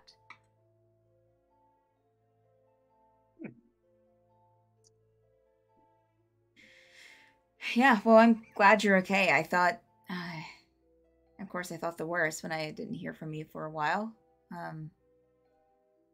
What's been going on? Apparently, we happened to have lost some time. Oh.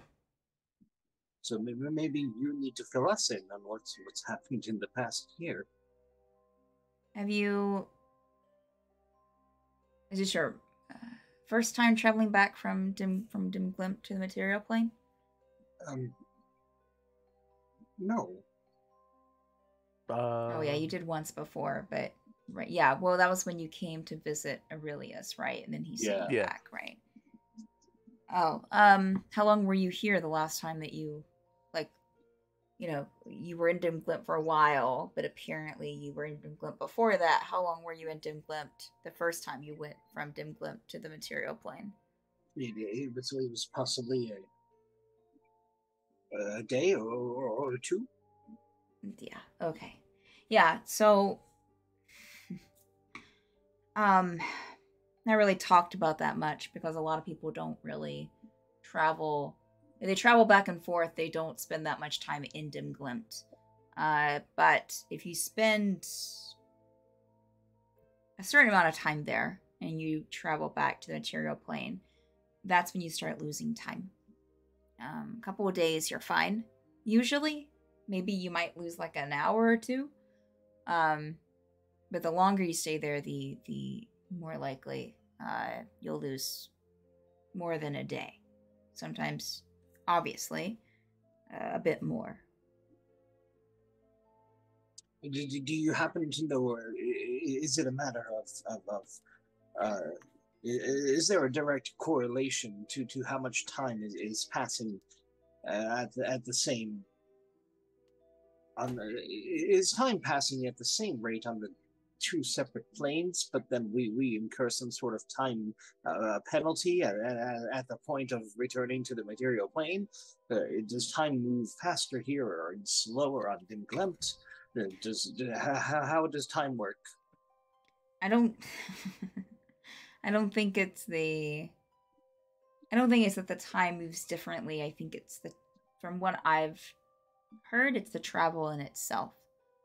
When I contacted you, I mean, for me it had been a few weeks, maybe, and that sounds about right for y'all. I mean, I know that time's kind of been wibbly wobbly for you, but so it seems like it matches up there, but it's a traveling from Dim Glimp to the material plane specifically, or to another plane specifically, that there seems to be some possibility for lapse. That is concerning. Sure. you kind of like, start pouring some like liquor and like put it in glasses on the table for y'all.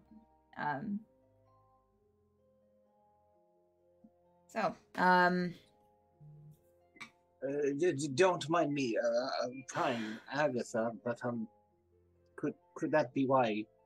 From your point of Fairweather, the college, everything here was founded so long ago, but you remain.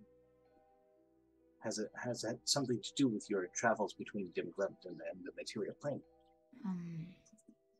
Agnes was perhaps. Crap! I keep calling her Agatha. I know. I think we all do.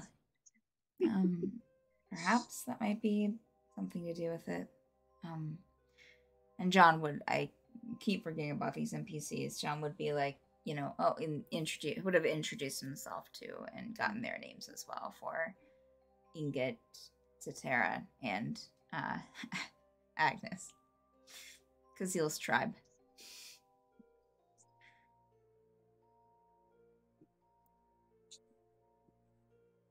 All right, so Tegan will... go ahead.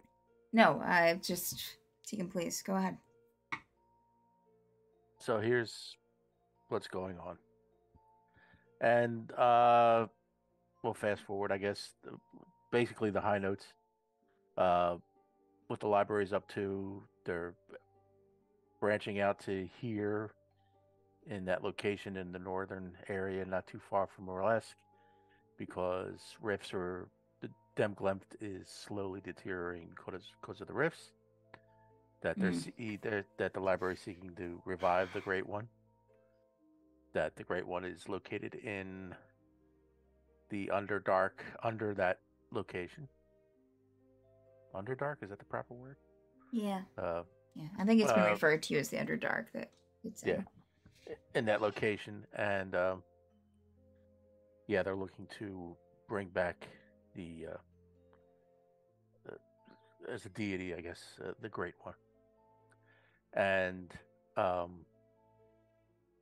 that's where we have come to believe that's where the Great One is being held in his dormant state. Also, I don't know if you were aware or maybe not aware, but we became aware that all of us, pointing to the six of us, the group, except for Asleep, obviously. Well, actually, Asleep in a way, I think, if I remember right. The library's interest in us is because we were descendants of the founders. Yeah. Wow. I didn't know that last part. I had gotten word from just my contacts of like the library and the Great One, and in fact, it's kind of what I wanted to show you, which I can get to here in a bit. I think I might have a way to help you out a bit. I'm working on it. Great news. That's not... we've had quite a few rifts open up here in or at least on Victa, and I believe also in Osbergen as well. More rifts open. Getting worse, yeah. It seems to be... Yeah. Oh, and then there's this. And he'll kind of like turn around and like go over to like a desk in the corner of the room and bring out a flyer of sorts, like a parchment, and unroll it and kind of sit it on the table. There's like we'll say that there's like a little like coffee table of sorts kind of in between the chairs that you're sitting in. Again, nice roaring fireplace, crackling. And on the scroll, if you look at it, is a, let me find this, 1 second. I had this for something else, so let me just pull it out here. Rivelin. Okay.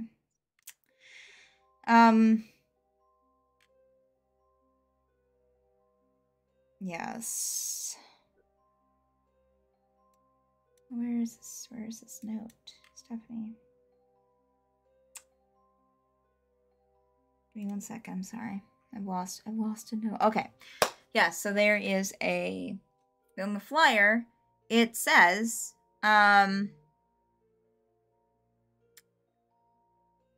interdimensional celebration of Dim Glimt, celebrating interdimensional unity. Set to happen in about the main event is set to happen in about 3 months. It says on there. It says all planes are welcome. Please reserve tickets, or reserve your spot in the main celebration, and it'll give a date. Given the date that John told that Adrian told you, or no, John told you, it's about 3 months from now.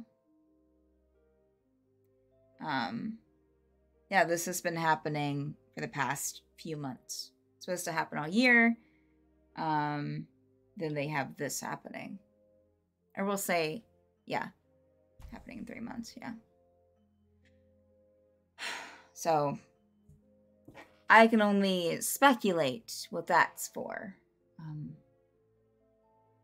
I'm just guessing that that's what their timeline is on reviving the Great One. They've opened up gates to Dim Glimt in about every city now that will allow them to. I know that there are some. I don't think that have.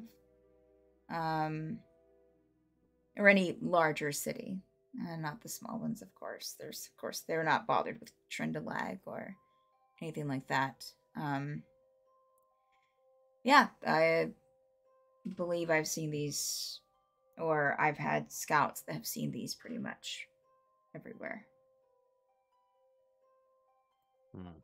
Well, at least.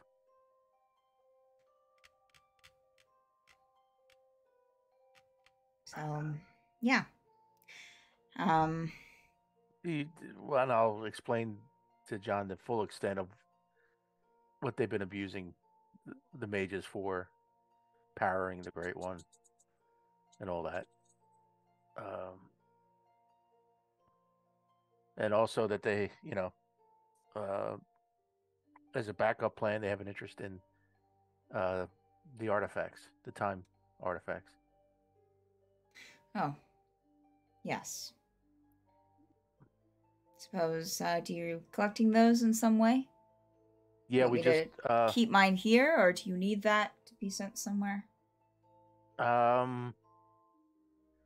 We just retrieved one from Dim Glimt that fell into some hands, but was up for an auction, and we luckily were able to retrieve it from the auction in a rather. Let's just say we didn't exactly win it outright. Interesting. But I guess we've been planning on, and we're sending any artifacts we find to the Northern Crown. To Nadronal there. Zavar will kind of shake that bag that he's got carefully and not quite stealthily. We have a bag that Zavar has a bag that will send the item right to the Northern Crown. Nice. Do you want me to go and grab it? Well, in fact, it's right over here in a drawer, locked drawer. You can get it now if you need it. That would be best. Yes. Yes. Okay. Be greatly appreciated. All right. Thank you so much. Of course, I trust y'all. Head over there and kind of unlock a drawer in the desk, and we'll bring over the time device and hand it to you, Zavar. Here you go. And immediately just go right in the bag, shut the bag. Going directly to Nadronal, right? You said? Yes. Safe place? Is correct. Okay. Very. All right. That it is, of course, if the Northern Crown has not been sacked in the past year, and the bag is no longer with Nadronal. We assume that the bag is still with Nadronal, so it should be okay. I love your positive thinking. Well, I will say that it seems to be, as odd as it sounds, but time is a weird construct. You could probably go back and so maybe it is that time flows differently. I don't know. But I don't think that you've missed a year in Dimgloat. At least not from the things that I've heard. The way that people have experienced time when they've traveled. Do you happen to have any books on this? No, I don't. I would enjoy reading them in my spare time. I don't have any books. Go ahead. Quick recap. Dan, do you have your headphones in? Oh, can't hear you. Yeah. Thank you. Everyone updated me. They've been really good in chat. Everyone, in that chat. Okay. I was like, it's not in Zoom chat, buddy. I don't know what chat you're in. Okay. Yeah.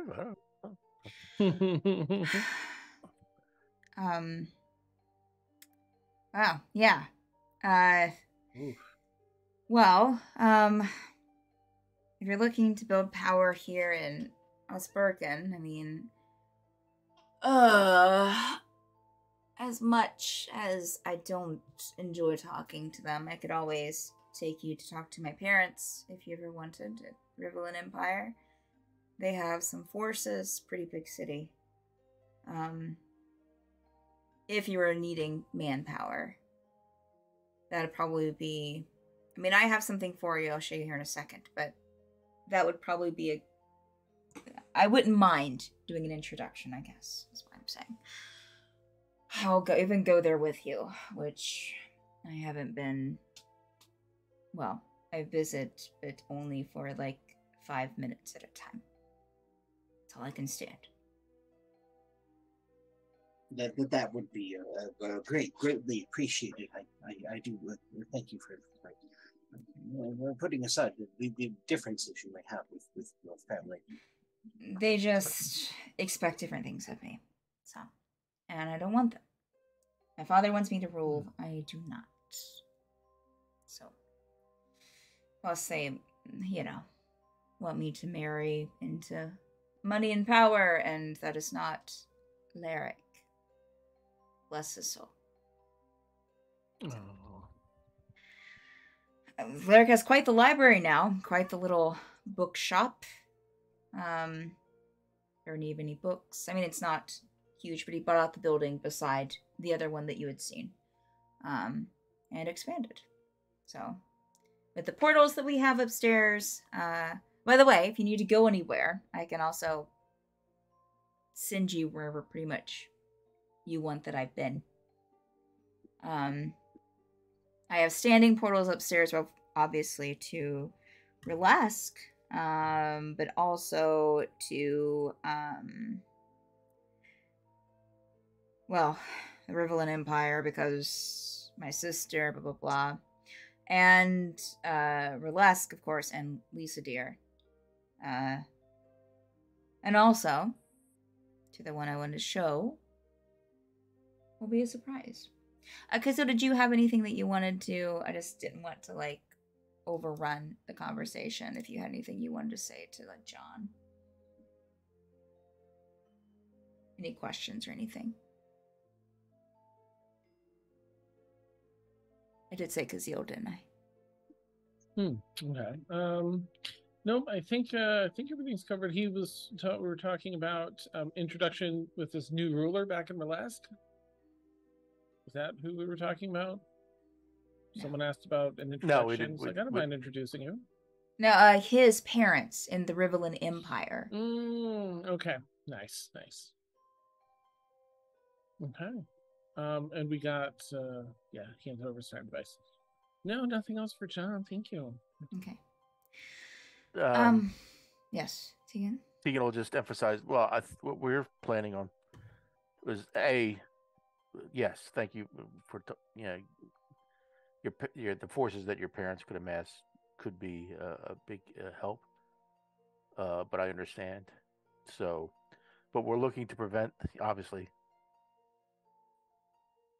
the Great One from coming back, and it looks like I don't know, with this 3 months, maybe that's all the time that Demglimt has left, based on the Rift activity. Maybe they're looking to take over this plane.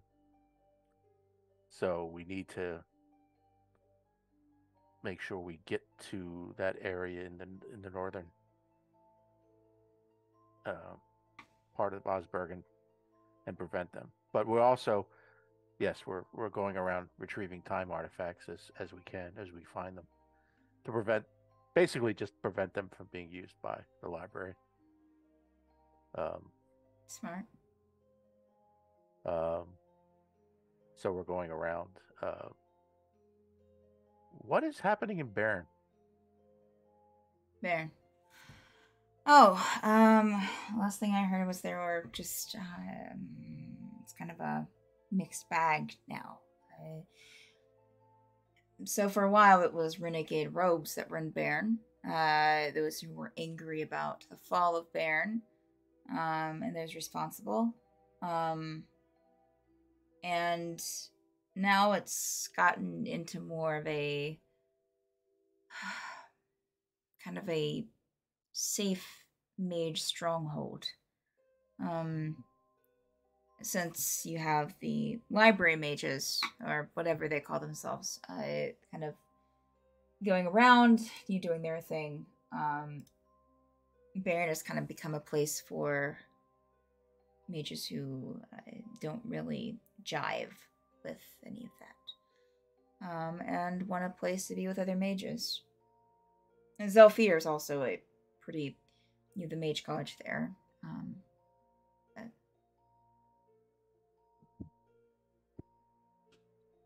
That's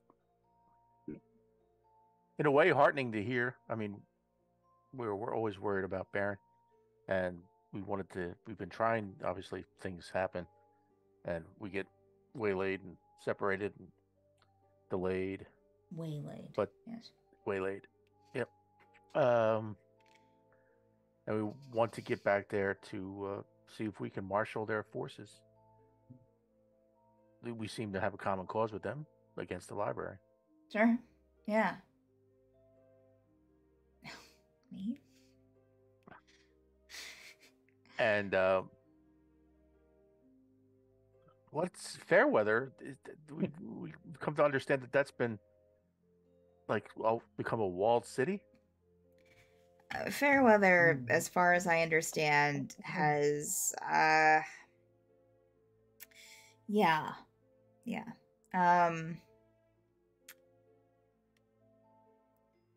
Kind of I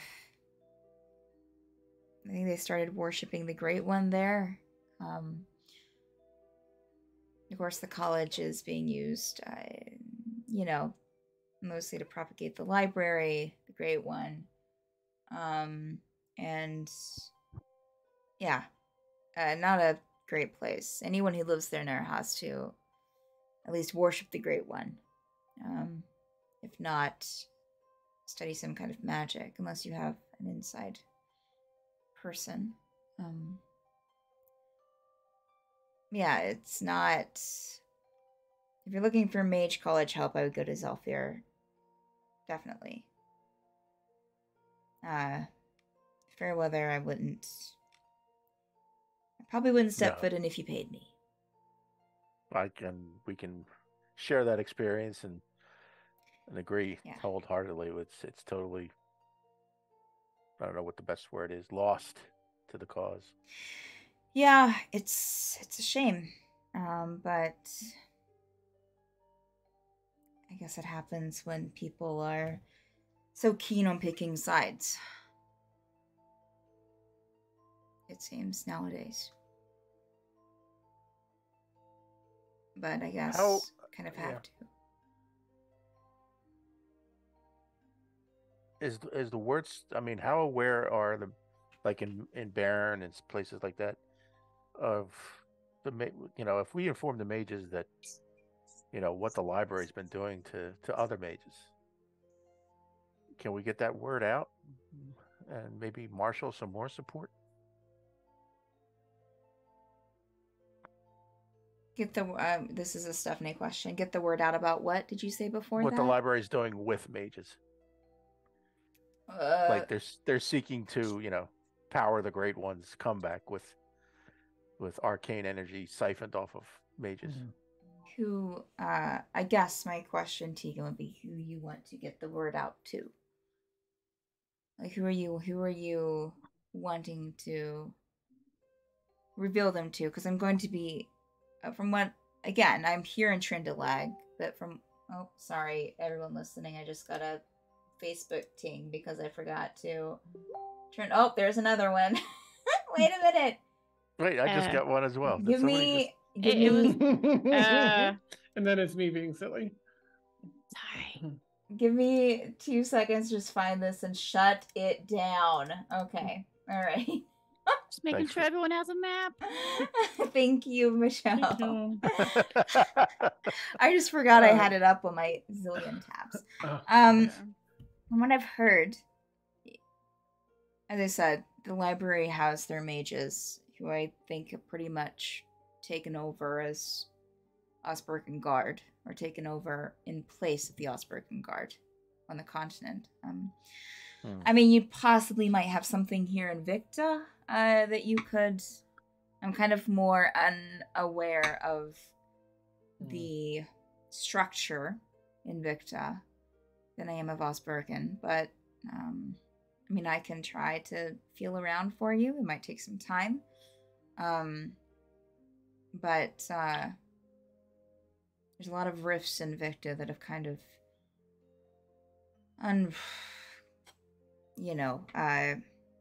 what's the word Stephanie's trying to think of? They're kind of upended some places there.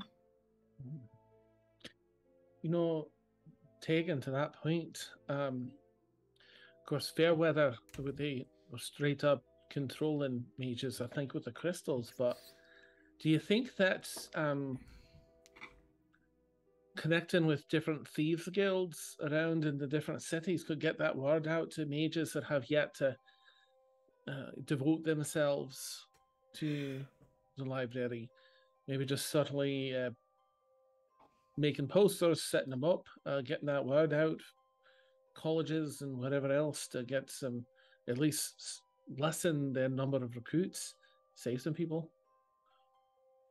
That could be important, information network that we can utilize. But I think getting the word out to mages and arcanes that this library and this celebration is a bunch of crap, and it's, I mean, Well,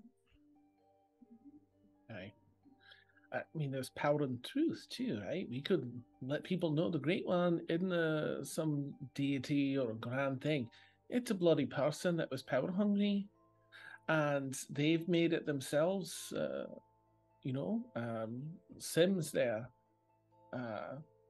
Maybe that would break this illusion that it's some grand being that's going to guide their future.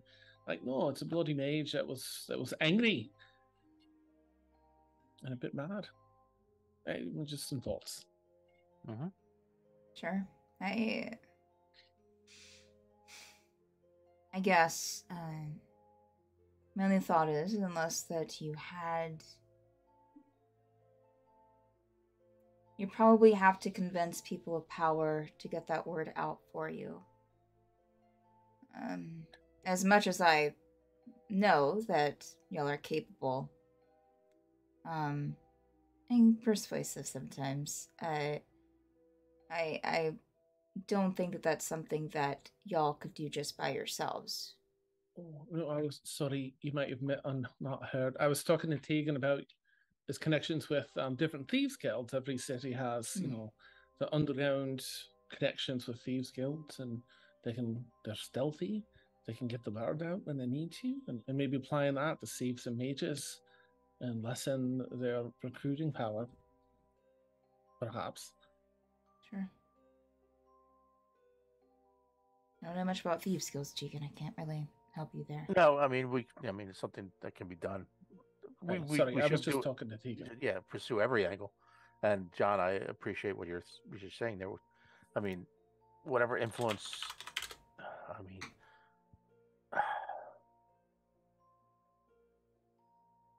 you and your family can. I mean, as much as you, but you, and more importantly, you obviously have a lot of influence and sway, and power. And as the three that we have brought from Demglymph can back us up. I mean, if they need somebody to bear witness to what's going on,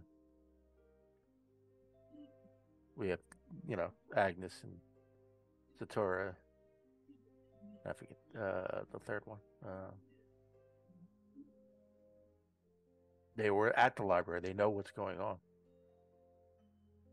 They know what their intentions were, and that their intentions are is part of the reason why they're here with us.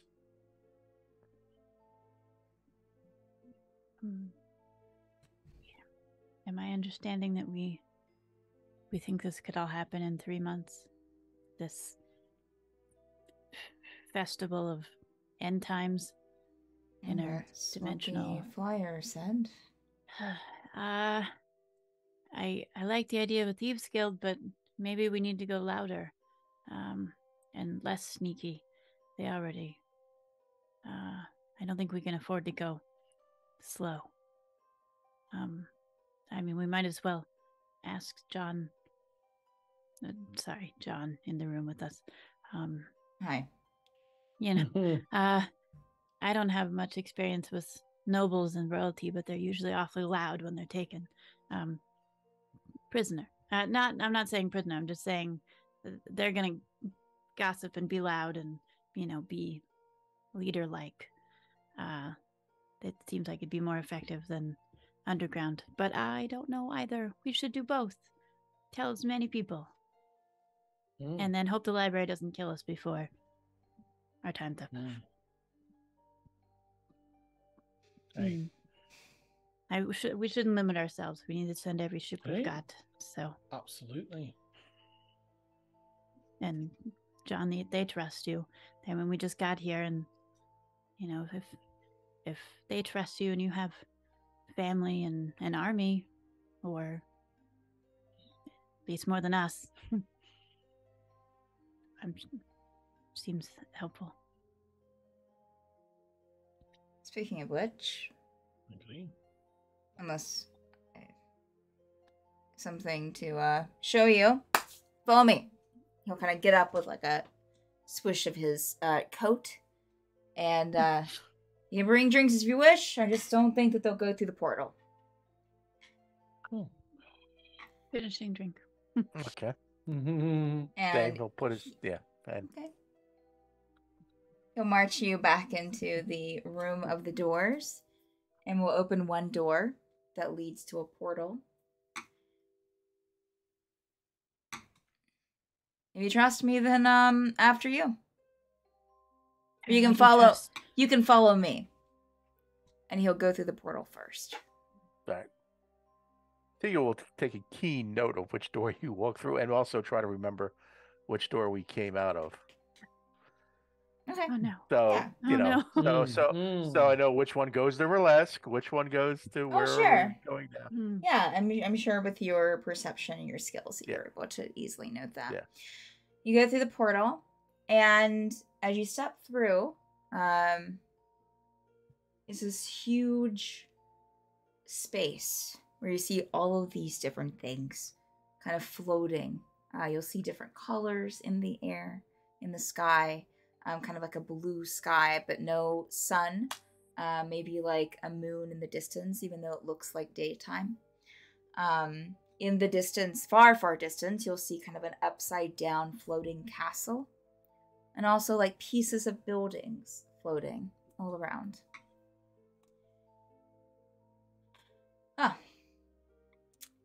welcome. Yes, Juniper? Kind of No, gives no, like it's fine. a wry smile. Welcome to the dimension of dreams. Okay. Oh, shit. Oh, Lord. Give me 1 second, friends. My battery's running low. No. It gets... Oh no, for a moment I was afraid that I was drinking from the wrong flask.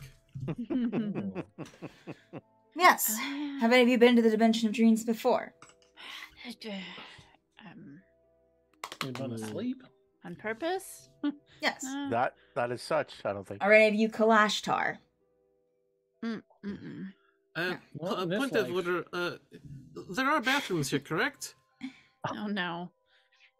It triggers a pee response. Zavar, if you really need to go in the bathroom, I can open the door and you can head in. Oh, so you're saying that there are no bathrooms in here, but I can go back through the portal if I have to? Is that what you're saying? You can go back to the portal if you need to. Although once we get far enough in, you'll probably need me to navigate you back to the bathroom. You need to go now. Oh, I apologize. I think it would be best. Okay, you'll open the portal door, and we'll say it'll give Zavar like a couple minutes to get the bathroom. John will be like, "It's right it's on your left." You'll find it. You'll find it. Has the other bathroom. Oops, went through another portal. Oh, just pee in the door. You'll be fine. So Zavar gets back about 5 minutes later. Done? Good? Yes. All set to go? Thank you. Of course. So, I have something to show y'all that I've been working on for the past year. Just follow me. And he will take you down a path as the ground beneath y'all kind of forms as John continues to walk. Kind of forms in front of him. As you kind of go across these different, you'll see little islands floating, and it's almost like you're walking in the sky. All kinds of different colors kind of floating through the air and permeating the sky itself. Ahead, you'll see kind of appear, almost out of nowhere, that you can walk down into this huge, what looks like a coliseum. You start walking towards it. I know it's a bit intimidating, but you'll like what you see. And he'll take you into the Colosseum and kind of opens up into this large area. And in this area, you will see about... And I'll say, before I say this, before you enter into the open area, John will turn around and talk to all of you. Now, don't be frightened. Whatever you see in here, this is Dimension of Dreams. We have control. Sometimes. Not all the time. But in this case, we have control. And everything's fine. Turn around and start walking out into this open area where all of you will see as you step out about 1,000. Yeah, I would say 1,000 or more ghosts, spirits. Almost like Shiga. Most of these have forms. John will turn around. This, my friends, is your Shiga army. Oh. I've been growing it in the past year. These are all mages, and as, he'll kind of turn and just kind of give a short bow to all of them, and they'll return the bow. They're just all kind of standing there. Some in looking more like mages, some in other forms, all different species. John will say, these are mages who, are not on the library site. Spirits of mages who are not on the library site.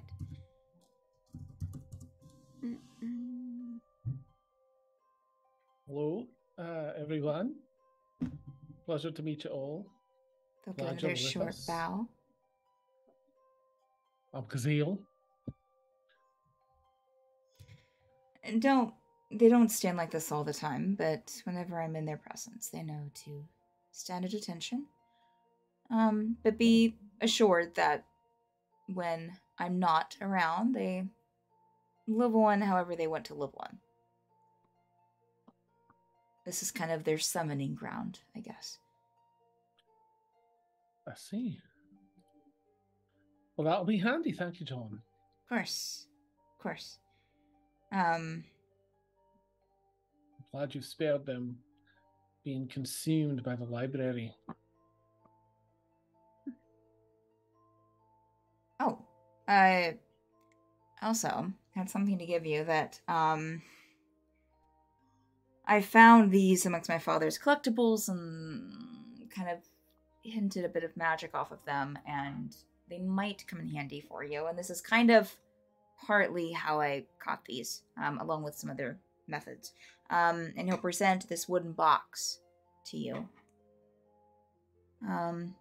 Here, let me open it so you know I'm not.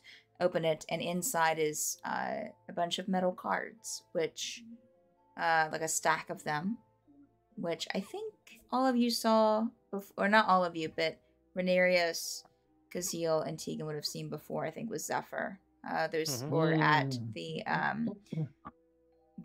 Fenton household, where had the metal cards. You can use these to trap spirits if you want to add to the army on your travels. Find any friendly ones. I wouldn't watch you capture.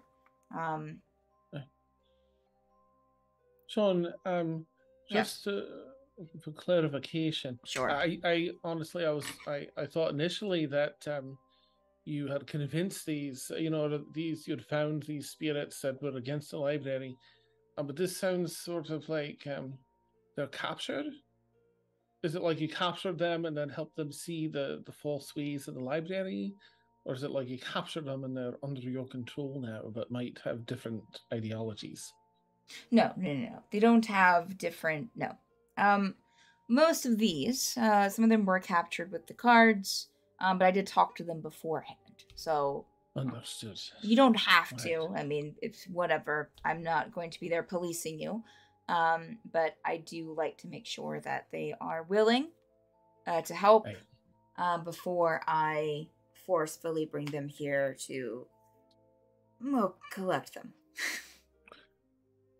Wonderful. But a relief. They're all here of their own accord, and if they acted like they didn't want to, then I would take them back, because it sometimes only takes one bad apple to ruin the whole bunch. What I mean. Hey. So.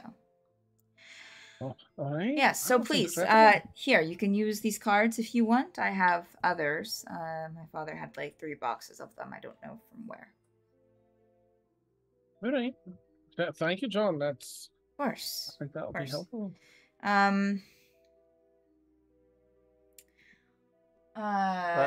Yes. I think it would just, during all this, would probably, when the if it presents itself, he would just address the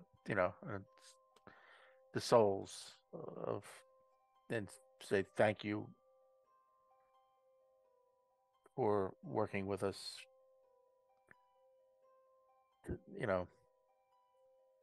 For those that the library has affected, and those that the library will affect in the future. I think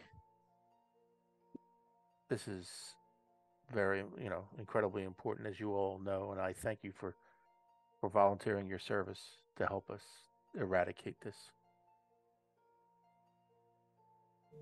And I'll bow. Okay. Make an insight check, Tegan. Okay. 17. Okay. You will, when you bow, when you're saying these words, you will feel kind of awash with kind of a reassurance of kind of exchanged gratitude. Like they are also grateful that you're doing what you're doing. and that they're willing to help if they can. Okay, I'll acknowledge that. And John will be like, well, I'll continue to gather ones I can. Although I think we're reaching a limit, but they will be here safely until you need them. And I can find a way to get them from one place to another. Don't worry about that. If anything, I'll just, wherever you need them, we can just open up a portal here and bring them out. You know, as long as someone doesn't use that portal to bring them out for other purposes. Welcome to the Dimension of Dreams. I noticed something that I'm a little concerned about. Is there anything else that you want to talk about here? Are you ready to head out? We can talk about it back at your place. Okay. Yeah. All right. Let's start heading back then. I saw a strange house over here to the side that I don't know. And also something coming from the chimney that I just want to take a look at really quick. Kind of a childhood, well, it was a house that was near the castle that was abandoned that I used to go into. Dimension of Dreams works in weird ways. And it shouldn't be used because I'm not using it. So I just want to check that out really quick. Certainly. So, how was the charity house? You know, as you're walking, he'll ask you this. Now, did you see little Ellie? I think I said she went back around the time that you were coming through, so you should have crossed paths. Did we? We did not see Ellie, did we? You didn't see Ellie? No. In fact, John made reference that Ellie was here. Damn it. Okay. Not John, Adrian. I bet 9 out of 10 that she is in this house then. She likes to slip in here whenever someone isn't watching her every move. Alright. And he'll lead you towards the house. There's like a few kind of like floating cobblestone pieces that you'll have to make your way across and make it to the door that is partially ajar. And John will open it. And as John opens the door, there's a couple of rooms inside this house, kind of like a bit large, but mostly it looks like it's just a 2 or 3 room house. Small, very cottage-like. You have a larger front room that leads into a larger back room. And as you step in, there is this child inside, kind of standing in the doorway in between those 2 rooms, with this white hair, but kind of an odd light blue peachy skin tone. And beyond her, you will see these kind of tentacles, barred tentacles, kind of swooping down from the ceiling. You can't see what they belong to because of how this doorway is positioned. But the girl's just standing there, and you'll see these barbed tentacles, and beyond that, a portal that is closing pretty quickly. John will be like, oh shit. And we'll take a couple of steps in and grab Ellie's hand and just kind of start to pull her back towards the door. And he'd be like, no, he's my friend. No. Ellie, no. And he'll kind of like bring her back by the door and like still holding her hand and just kind of look at the rest of you as the portal closes. And you see kind of drop from the ceiling this head of this creature with this large mouth and fangs, about 4 fangs. 2 on its lower jaw and 2 on its upper. just kind of open its mouth with slobber was the word I was coming up with, kind of dripping from its teeth onto the floor. John be like, well, so Ellie likes, her family had a thing for apparitions. Her father trained them, tried to, wasn't the best. So she thinks that she can just open portals and bring them in. She's very powerful that way. I really want to get her back. But I also really want to take care of this thing. I'll give you the choice. You can either take her back yourself and I can stay and fight this, although it might be a bit tricky to find your way back, or I can take her back and I just really want this thing out of the dreamscape before it causes any harm, especially since we have the spirits here. I'm pretty sure Tegan was paying attention to the way out. Right, Tegan? I'll look to the others. Priority one is Allie. Get John to get her out of here. We'll take care of this thing. I was afraid you're going to say that. Right. But with you, Tegan. And John will put back. like a hand on your shoulder. Tegan, thank you. I'm so sorry. Come on, Ellie. And then as he's like pulling you out the door, she'll be like, friend. reaching back. Nope, not your friend, Ellie. And he'll kind of like close the door on his way out, and before you stands this creature. It's a large creature. Alright, so to get order here, before we roll initiative, was there anyone that was kind of like more towards the front of the group? No, we're all probably shuffling in a. I mean, or as soon as just kind of standing. I backed up. Yeah, tour Okay. group. I'll say that I'll put everyone at the back wall, and including Kazeel. I'm standing by the door. Look at y'all. And let's go ahead. I know we're at 9:50, but let's go ahead and roll initiative, and we'll most likely just continue this fight next week after we go around or something. So y'all roll initiative for me. And give me 1 second just to pull up this stuff. Oh, ouch. And let me get something that I don't have this as a miniature. Surprisingly, this is the one, Dan, that was like I couldn't find it anywhere. Oh, that thing. Okay. Yeah. I think it's too new. It's too fresh to the fresh source book. Too fresh. Mm-hmm. Fresh. Hot out the oven. No one's made a thing for it yet. All right, I had this guy out. What did I do with him? Oh, Stephanie. Give me 1 second. I might have to use a stand-in for the stand-in. So it seems. Okay. Oh, here he is. He's hiding in the bushes. Oh boy.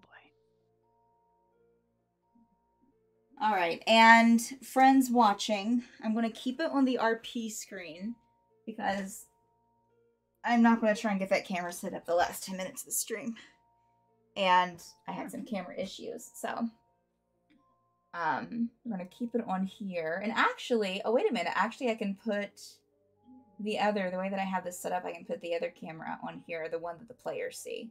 So at least you'll get something. At least you'll get something.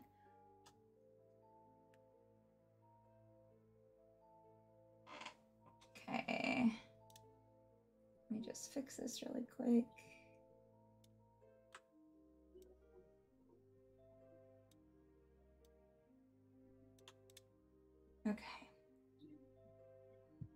All right. So is he on? Yeah, he's squares back there. And this right here. Oh, y'all can see that. All right. So Zavar, what was your initiative roll? 17. 17. Look at you, Juniper. 22. My pen. Wow, Jesus Christ. 20. You 22? 22. I rolled a 19. Jeez. I want out of this room. Juniper just books it. Tegan? 15. 15, you said? Yep, 15. And Renarius? What was yours, Renarius? Oh, I can't hear you. Buddy. Friend, come back. 11. 11, perfect. And Kazeel? Also 22.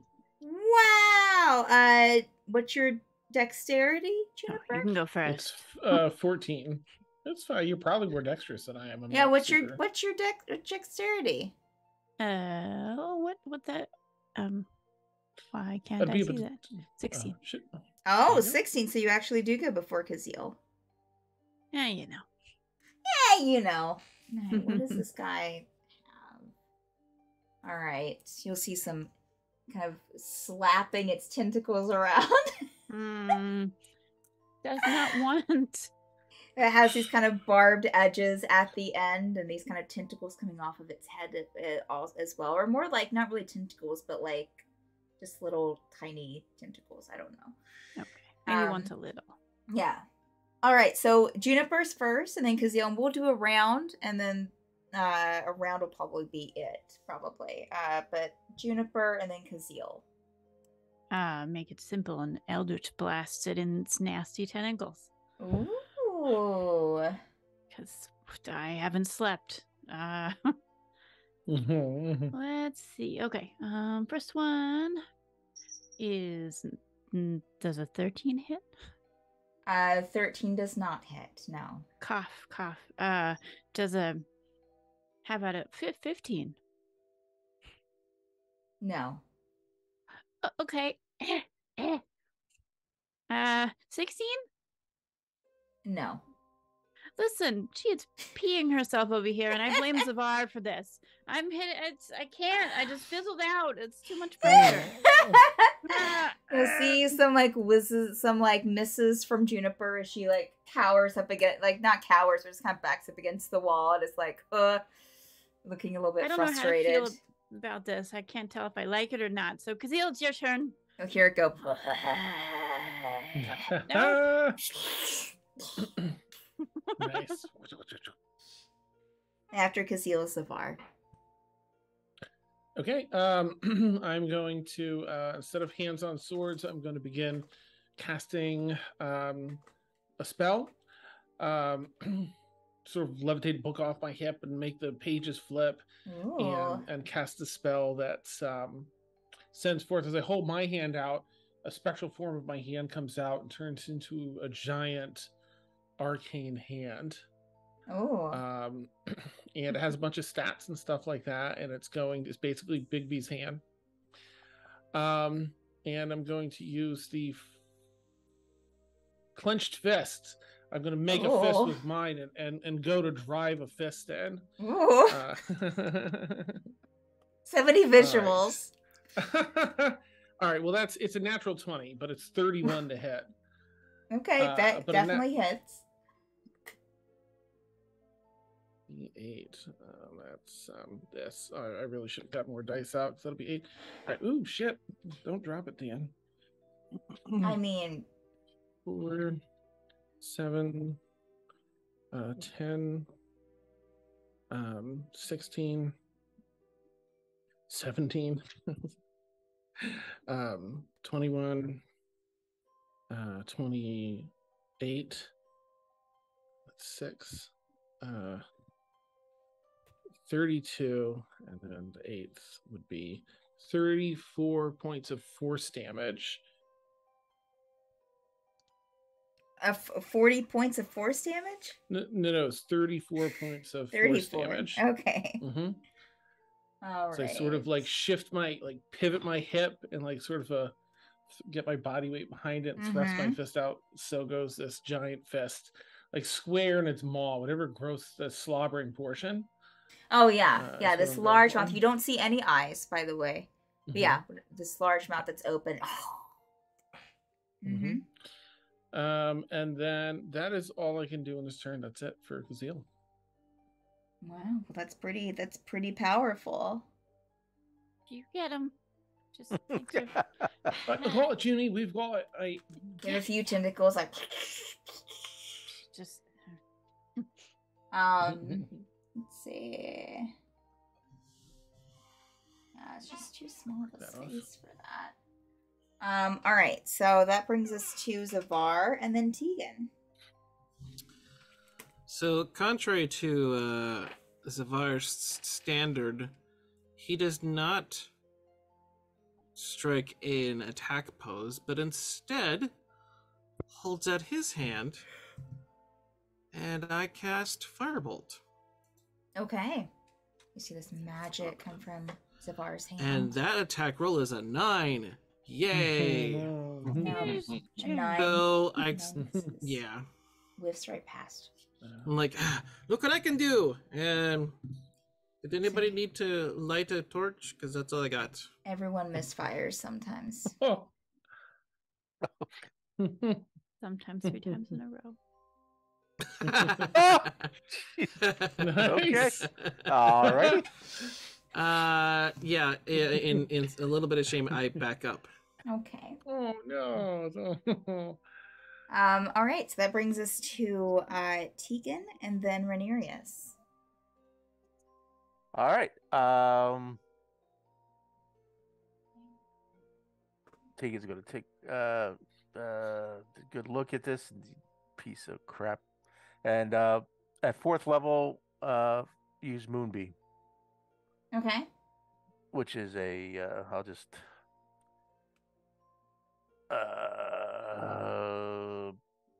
pale silvery beam of light, 5-foot radius, 40-foot high cylinder on the point, right on him. You see this large beam of light. Nice.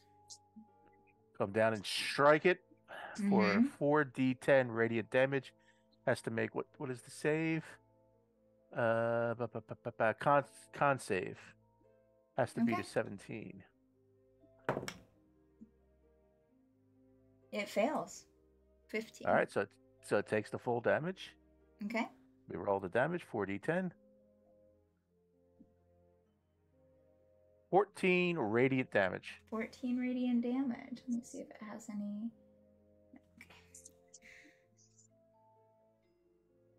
Okay. Anything else for your turn? Tegan? Nope, that's it. And that stays. Actually, the moonbeam stays there. And I can, as an action, I can move it on my next turn if it needs to be moved. Nice. Okay. Nice. I'm gonna say that before Rhaenyra's turn, the creature is going to, as it's kind of struggling under this moonbeam, and it will all of a sudden, almost instantaneously. And how far around is that moonbeam?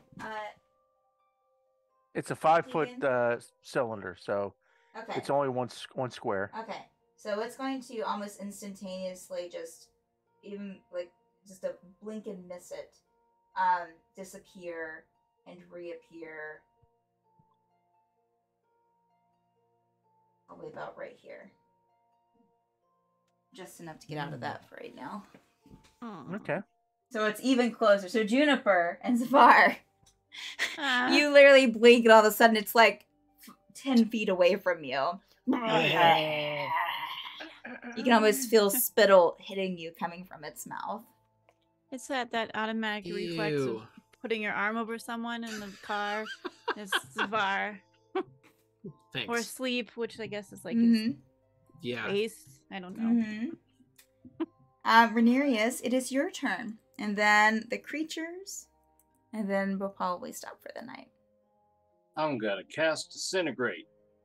Oh, Nice, bringing out the big guns. yes. It needs to make a dexterity saving throw of 18, but it has a portent roll of 8, so it fails. Yes. Nice. Way to use that port. Okay. And it takes 72 damage. I was 72. about ready to message y'all and see if you wanted to continue for another round. If you don't kill it because it was this. So Renarius, any flair that you want to do to disintegrating this creature? Oh yeah, so you I mean, not Tegan. Renarius. Yeah. Sorry. Go to it. Gotcha. I'm just going to say to everyone, stand back. Watch yourself. As I point my wand out and just obliterate it. I see it like for a second, and then all of a sudden just poof into some dust. Nice. I would say maybe Excellent work, Cornelius. Kazeel and Juniper, since you're the closest, would probably feel like a couple of specks like get on you. Hey. Holy God! You know, new nickname for you, lad, Little Loris. That's bloody. Loris. Loris is a little creature. It's about the size of a teddy bear. It looked like a wee little Ewok. Not that you know what an Ewok is, I guess. But get much cuter, right? They look all adorable and wonderful. But they're really dangerous. You gotta stay away if you ever come across one. Even though they look so cute and friendly, they're the exact opposite. They'll bite you if they feel threatened at all. And their bites are laced with like a deadly, fast-acting poison. It's like, oh, look at this, it's wonderful, and then you're dead. Little Loris. I will wear that title up proudly. Nice. Oh, incredible. Okay, so y'all disintegrated the creature, and are done. Like that John's like 10 feet behind us because we killed it so fast. I mean, yeah. I mean, as y'all exit out, we beat him to the door. Mhm. Yeah. As y'all What took exit you out, so long, John? you'll see John probably like 40 feet ahead, maybe, if that, and just, does anyone like call out to him or anything? Because he's just kind of booking it with Ellie. Hey, we got it. Oh, wow. And Ellie will be like, "Is my friend okay?" And that's what will end tonight's session. That's okay. All right. Rubbing. Well, that was great, y'all. Y'all took out that thing in like the Howneth. Took out that The Howneth. Yeah. That warms my heart. The wizard coming in with the cannon, that just warms my heart. You can only do that once a day.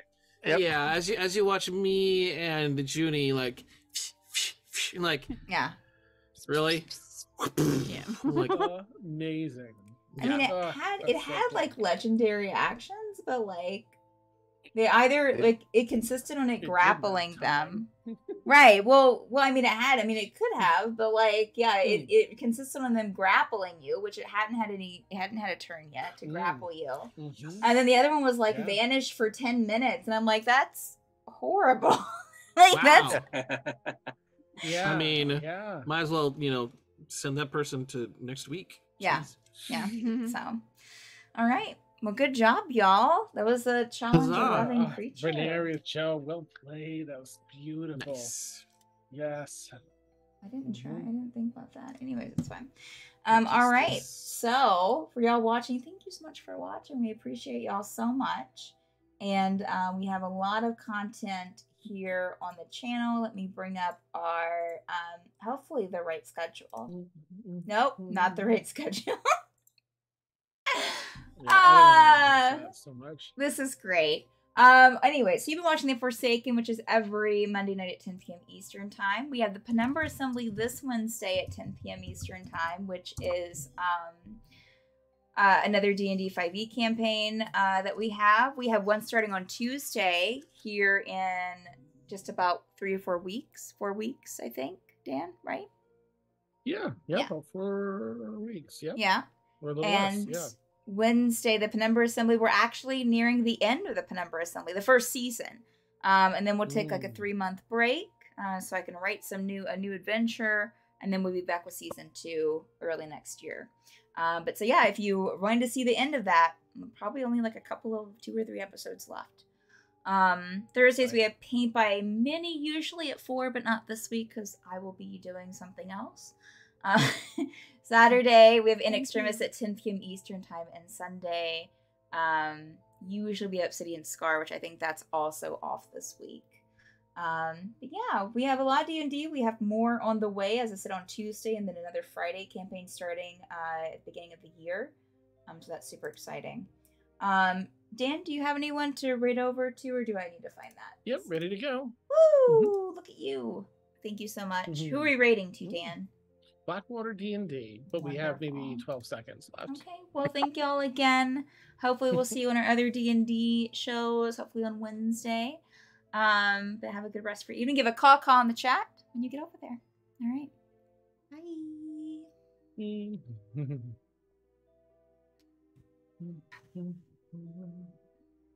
All right. We're ready to over, right? We good? Mm-hmm. No? Okay. I was watching